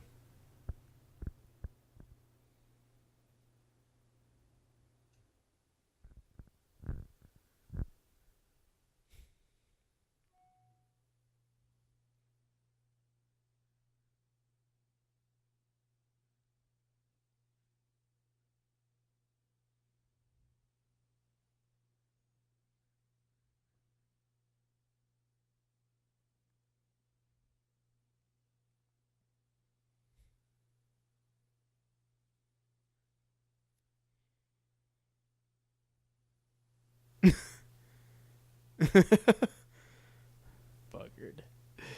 Oh, Brits. And they're buggards. Hey, look, it's Scotland. Still part of the UK. For now. That election's already passed. Yeah. They're still part of the UK. They voted no. Yeah. But who knows what the future holds? Who knows what the future holds? Very true. You ever been to Scotland? No. I always wanted to go. Yeah, I always seem to love the weather that they get over in that kind of area. All the rain. And Yeah. completely different from here in Texas.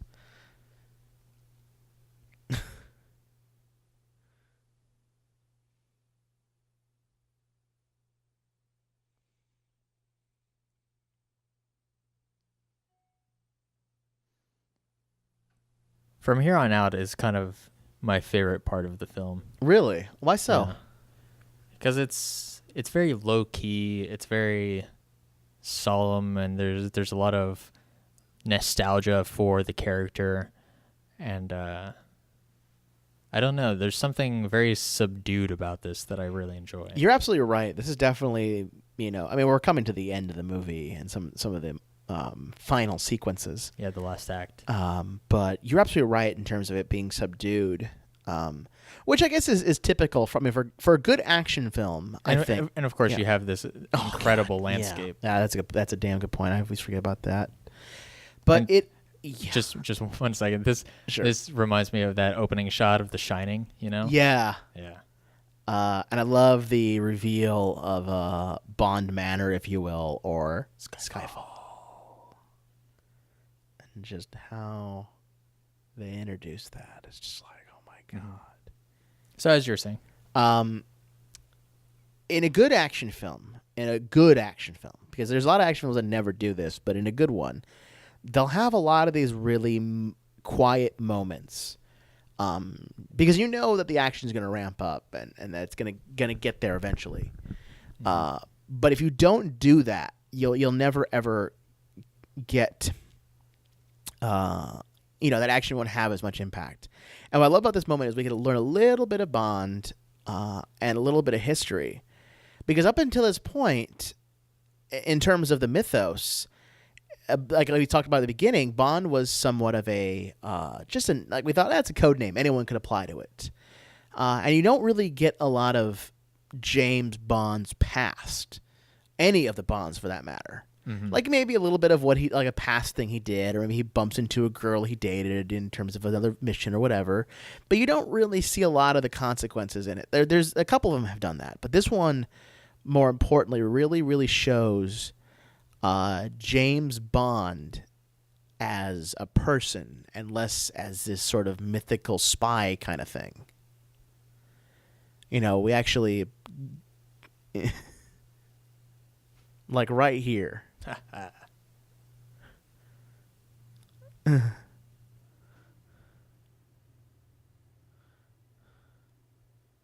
Master. He's got a nice beard. He does.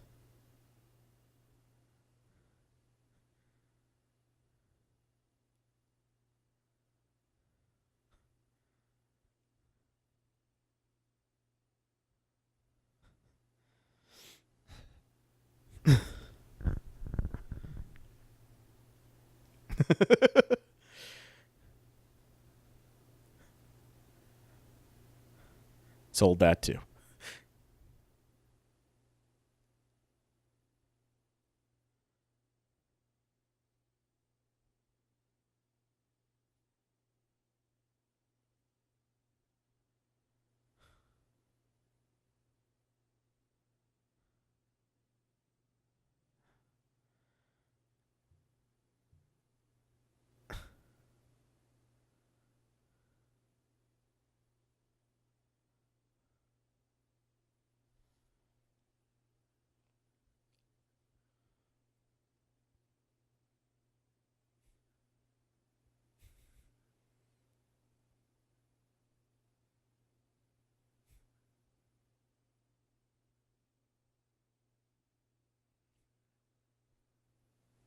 I love that. This is a great little moment. It is. Just don't miss.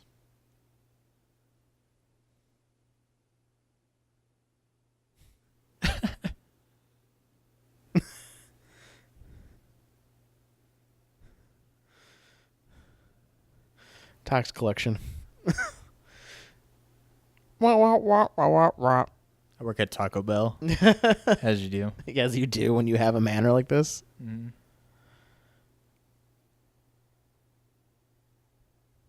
I didn't know your size, but...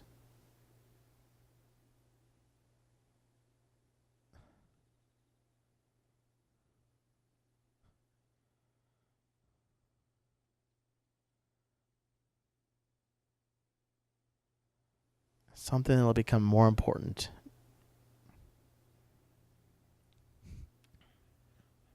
This is where Harry Potter used to live.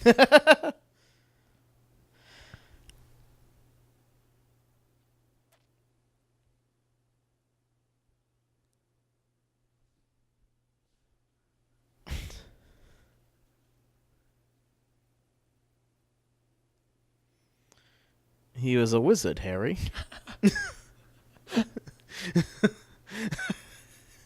A+. That was good.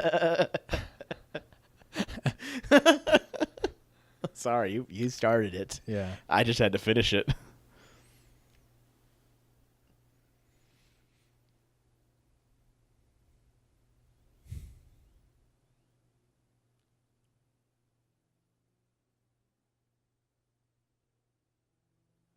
I love how she has to get the filaments. They're on some real MacGyver shit here. Well, hey, when you're a spy, you know, even if you're at M, you got some sort of training. Gotta hack the system. Coming this fall to National Geographic. I don't even know if this is fall. Because we're already in fall.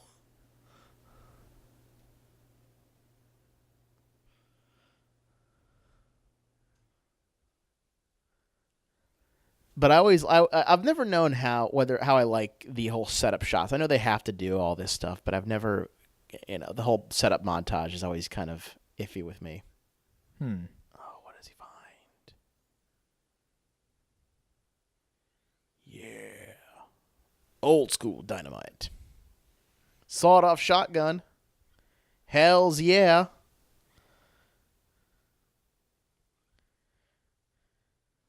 So do you have any idea why it might not resonate with you that much? That just the I guess setting it's up just stuff? I just have seen it all the time, and it's such a sequence that like everyone does the same thing. It's like, here's the traps I'm making, here's this, and I see it. It's always a common trope in movies of like, well, we better get ready, and it shows the the improvising, and then it's just this. Whereas, like this scene, like these scenes, I'm okay with when they're like waiting. Right. Yeah. Well, I mean, it's tough because you can't really do the Edgar Wright thing where it's a super, super quick montage. No, because you that's so can't. out of character. Yeah. But you also can't really show nothing. No, because then there's just a break in continuity. I mean, I'm and always it doesn't make excited when it sense. happens, but it's just like I've seen it so many damn times. We're just like, we know what's gonna happen. Let's get to the fucking meat already. Yeah. But I understand that you have to get that done so you can have this scene right here. Mm-hmm.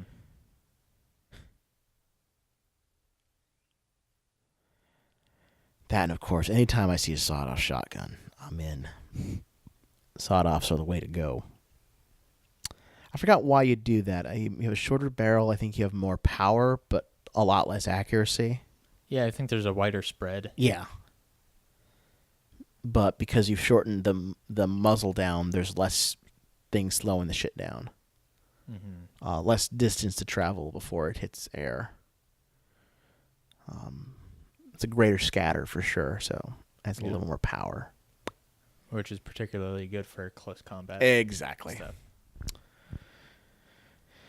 So, kids, if you'd like to get your... I think it's actually illegal to have... I don't know if it's legal to have a shotgun or not, to be honest. I imagine that would probably be a regional thing. It could be. And...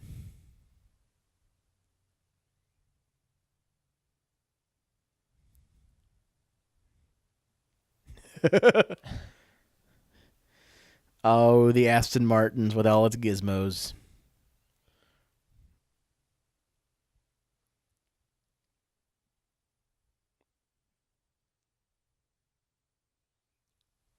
What the? Yeah. The old switcheroo.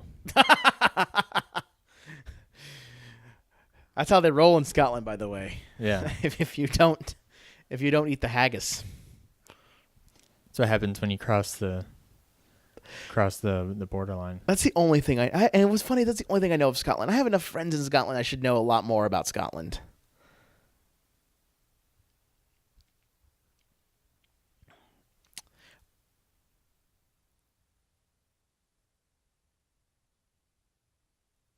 He wasted 2 shots.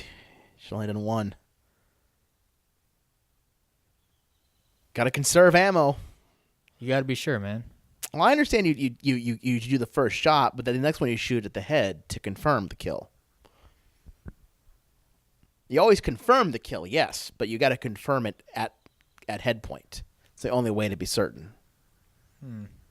So the brain matter explodes. Particularly graphic. Hey, That's how they roll in Scotland. that's how they roll, exactly. We've already been told the Welcome to Scotland involves a sawed-off shotgun. Shit. No.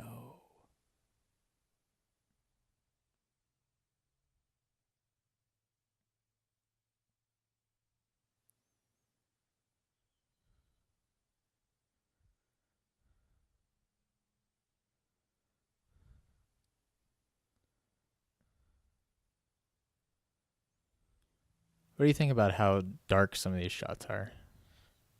Amazing, actually. I like most of them. Every now and then you'll get a couple shots where it's a little muddied and kind of hard to tell what's going on. Yeah. Which, you could argue that's the point of them. Because it kind of puts you in place of the character. Yeah. But I feel like a couple of these could be a little more lit. But for the most part, they're pretty great.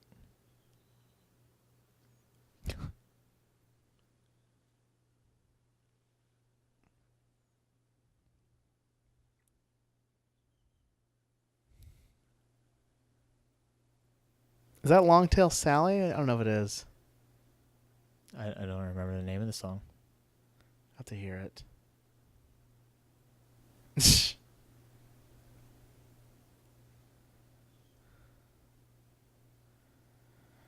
What song would you come into in a helicopter if you had the choice? Brody Quest. Really? Probably not, but I mean that's what I would take off in the helicopter to. That's not what I would arrive. Yeah, that's the question. with. What would you arrive in? I don't know. I'd have to think about that. I had to think about that too. Ghetto Boys. Damn, it feels good to be a gangster. I think I'd come into probably Dead Kennedy's maybe Police Truck. Definitely Punk would be my entrance if I had a choice. If I had to do something like that kind of over the top entrance. Right. Maybe B-52's Rock Lobster. Just doom doom doom doom doom doom doom. It'd be really hard to take you seriously. That's the point. Yeah. I think that's why I would never. If I'm coming in a helicopter with a, come with me, Emma. We'll make love there.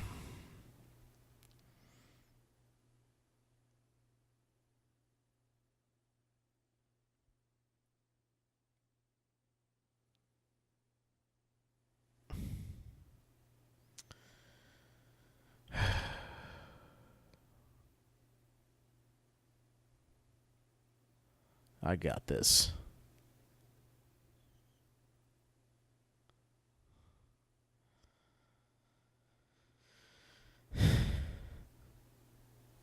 I do love that it is kind of poorly lit. Because I dig the fact that when things are, it doesn't have to be, bright, shiny, but it gets brighter. Yeah. It comes and goes with me. There's some shots where I particularly appreciate it, and some shots where I less so. Well, I love this because of the fact that this is our light source. Yeah. It definitely feels pretty natural, which is nice. And we were talking about this in our Looper commentary, but there are tons of films that are well overlit. So it's nice to have a change of pace every now and then. Exactly. But he's like, give me the grenade. We're going to smoke them out. I don't know if I forget his exact line. We're going to blaze it up. Let's hotbox this house.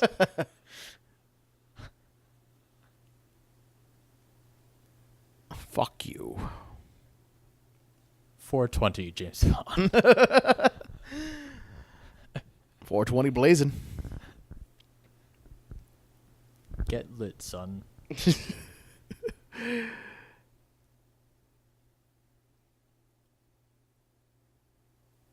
Just ignore the dead bodies.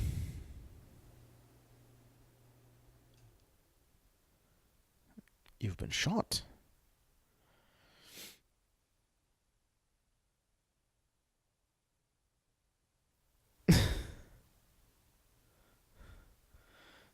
Oh, you had propane tanks the whole time?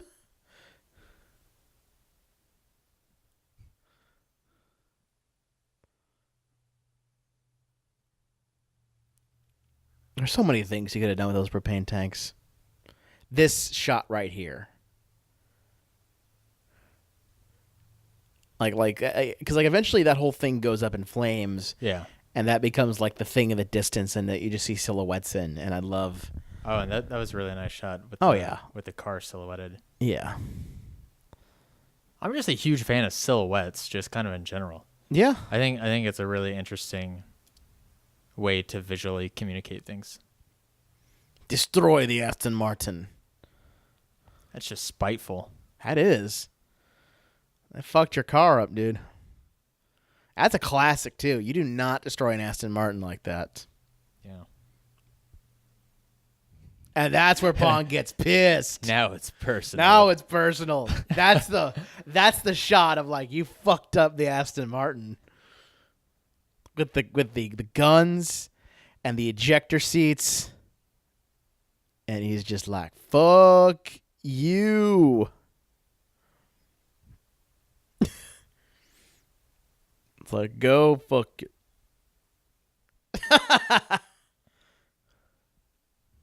Should have closed the door. It's the only fault he made. Wingardium Leviosa.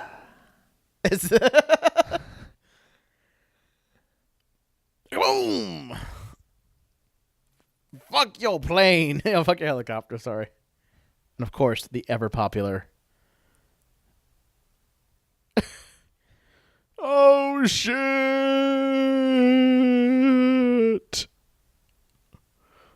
Fuck your castle. And your mana.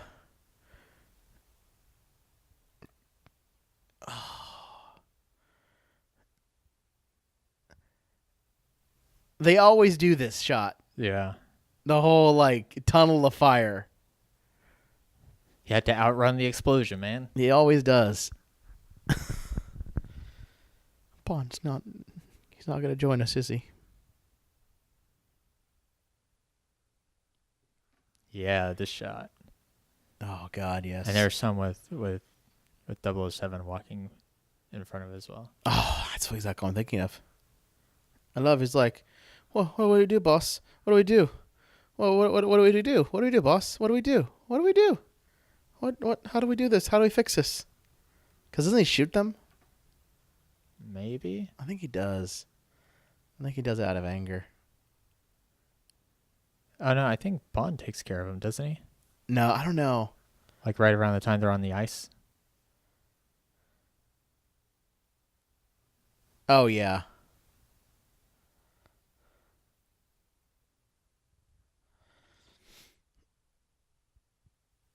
That's right. The ice. You're absolutely right.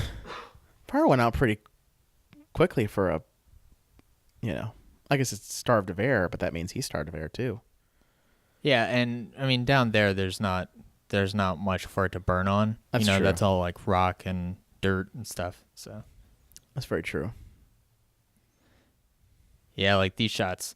So I saw a fascinating behind the scenes shot from this part of the movie. Yeah. Okay. Because they have that incredible orange and red glow. Yeah. And they had these giant this giant setup of lights, and they're just like a billion panels of light, and they're all pointed at the camera, and then they comped those out so that way they could get that amazing glow. Oh, okay. So that's how they comped, because that's it's such a striking shot. Like, it's such an amazing lighting shot. I'm just like, oh my fucking God, that's insane. Yeah, this is like, as far as I'm concerned, this is the most visually impressive set piece of the entire film. It's between this and Hong Kong for me. Yeah, because they're both fucking stunning. I mean, everything in this movie is stunning, and that's sort of the one thing I could talk about. He sees, he knows.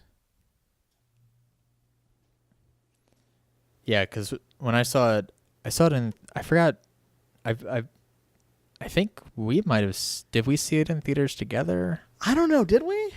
We might have. We might have. But I know definitely, like, my mom came into town for a little bit, and I wanted to take her to the Draft House, of course, so she could experience that. And it was around the time that this was still in theaters, so right. After having seen like this scene, I was totally willing to go back and watch it again just to like really take in and appreciate the filmmaking in this area of the movie.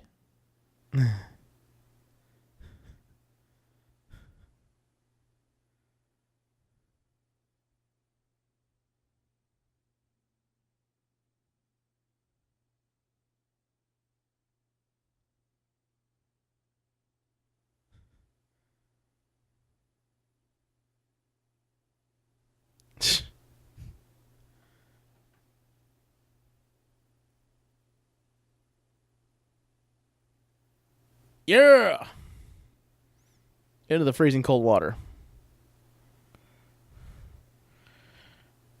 Which, by the way, that also is a great shot. Yeah. I mean, I know we keep saying that, and I realize that we keep hearkening on it, but this is a gorgeous film.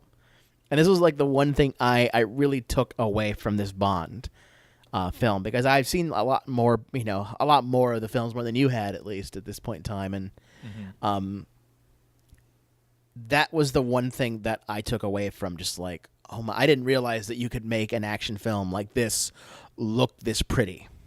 Yeah. And one thing that I've found for me is one of the most important elements of a film, in order for it to personally resonate with me, is the element of atmosphere. Right. And I think having such distinct, visually compelling shots is one of the most effective ways to build that atmosphere for me. So a movie like this, where every scene, it feels like there are like 4 or 5 shots minimal that are just incredibly iconic. Yep. Like this, I mean, it feels like so much of this film was built for me. Yeah, and for me, I mean, again, I do like Bond more. You know, I enjoy the whole thing, and oh, I'm a jackass. But I enjoyed James Bond. I've always enjoyed the Bond films that I've saw, and then when Skyfall came out, around that time, I know they had released the 50th on Blu-ray, and Amazon had a deal during Black Friday that I purchased. That swallowed it up and bought it right away.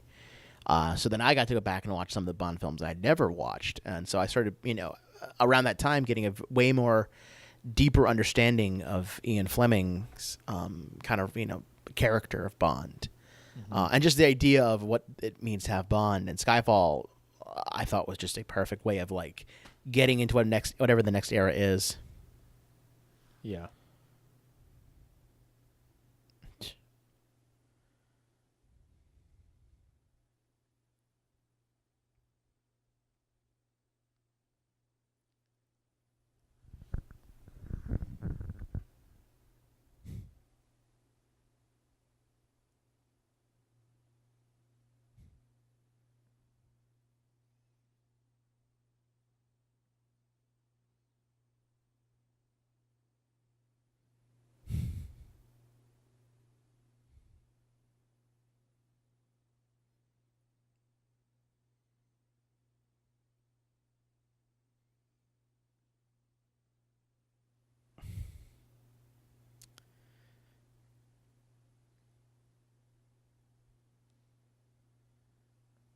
What sucks is that he can't even do it. It's interesting because earlier in the film with the shooting of the whiskey, you see an element of his madness and insanity, especially the kind of diabolical, like more evil, vindictive side of it. But here, there's this weird, like totally messed up, like relationship dynamic going on in his head. Yep. The old-fashioned way, by the way. A knife in the back.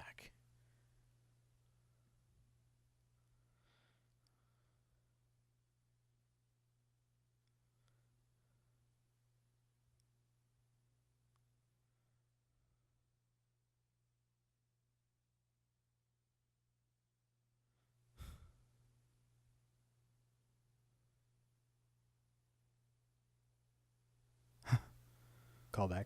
Yep.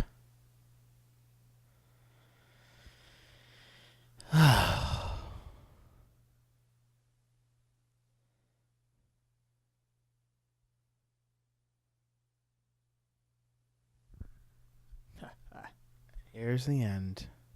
Because he was literally in deep water. water. Get it, Roberto? I do. Get it?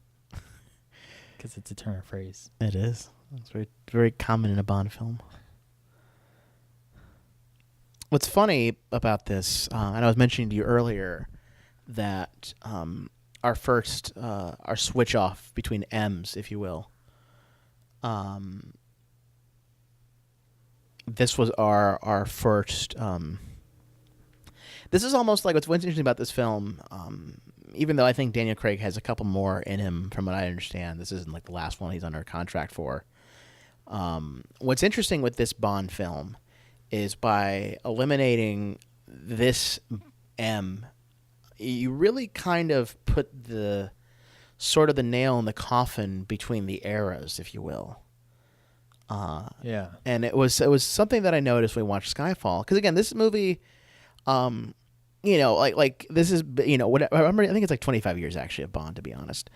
Maybe not 25 years. No, it'd have to be more. Because it was 60, so 30, whatever number it is. Well, they say at the end of the film that this is both a movie in its own right, but a celebration of James Bond. And this is what's so touching about this scene, is that it's the end of that era of Bond with that specific leadership. We have a new Q, we have a new sort of leader, we have a new kind of landscape of villains that aren't associated with any city-state or any kind of thing like that, and it's sort of a different landscape. And they put that into Casino Royale a bit more, but this one in particular really puts the nail in the coffin for the in-betweens, if you will. Mm-hmm. Yeah, it'll be really interesting to see where they take the franchise. I am very curious.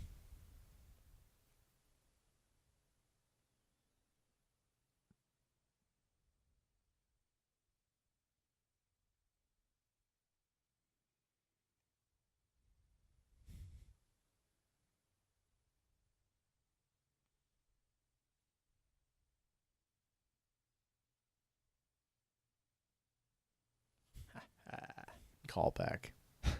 Call back.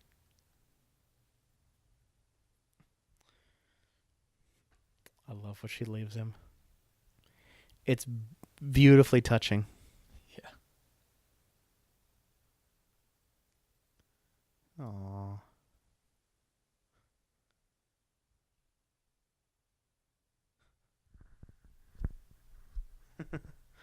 She always hated that.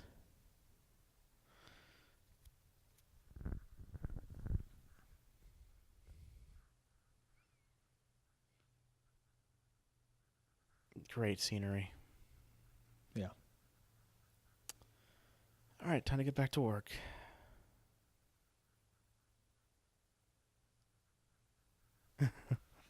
Here it is. The reveal.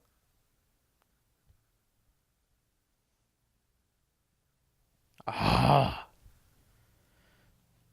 Yeah, so you'll have to further explain this, because I knew this was a reference to older Bond films, but I wasn't sure exactly how. Moneypenny has been the common character in Bond, sort of the constant female presence, almost a secretary kind of thing, but more than that. And saying Miss Moneypenny is the way he would always refer to her. So when that reveal happens that this is our new Moneypenny, this is our new Q, this is our new M, if you will. And by the way, in the older films, in the Sean Connery, we had a male M as well. So by putting all these things together, a lot of it is very classic Bond. And it's really cool that those nods happen in those ways. Like right here. I mean, even the music, hear it.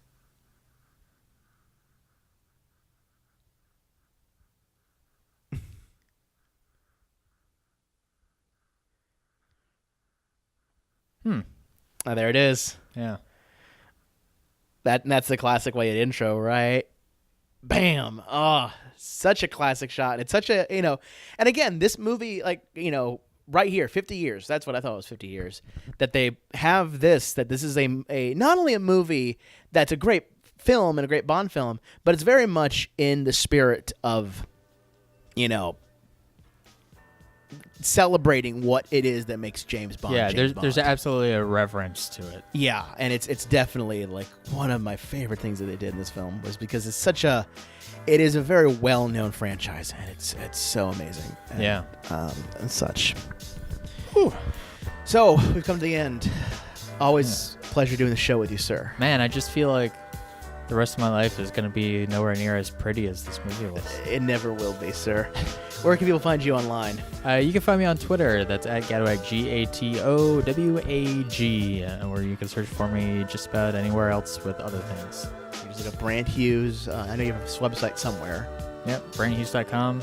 I don't post much stuff there, but it's kind of a portfolio kind of stuff. Yep. So check that out if you ever want to see a man that does some great work. Sure. Of course, you can find me. I'm at Vincent404 on the Twitters. You want to talk about your experience with James Bond? Maybe you have a favorite Bond. Maybe you actually really loved Moonraker and didn't think it was ridiculous to have a Bond film in space. head to our website, CosmicRadio.TV/cinematography. There you'll find links to show notes, previous episodes, our Twitter account @cinematography. And of course, if you have movie suggestions you'd like us to talk about, or there's movies you want us to get our reactions for, send us an email at cinematography@gmail.com. That's the best way to get a hold of us. That's it for today. Stay tuned next time. Ta-ta. Bye.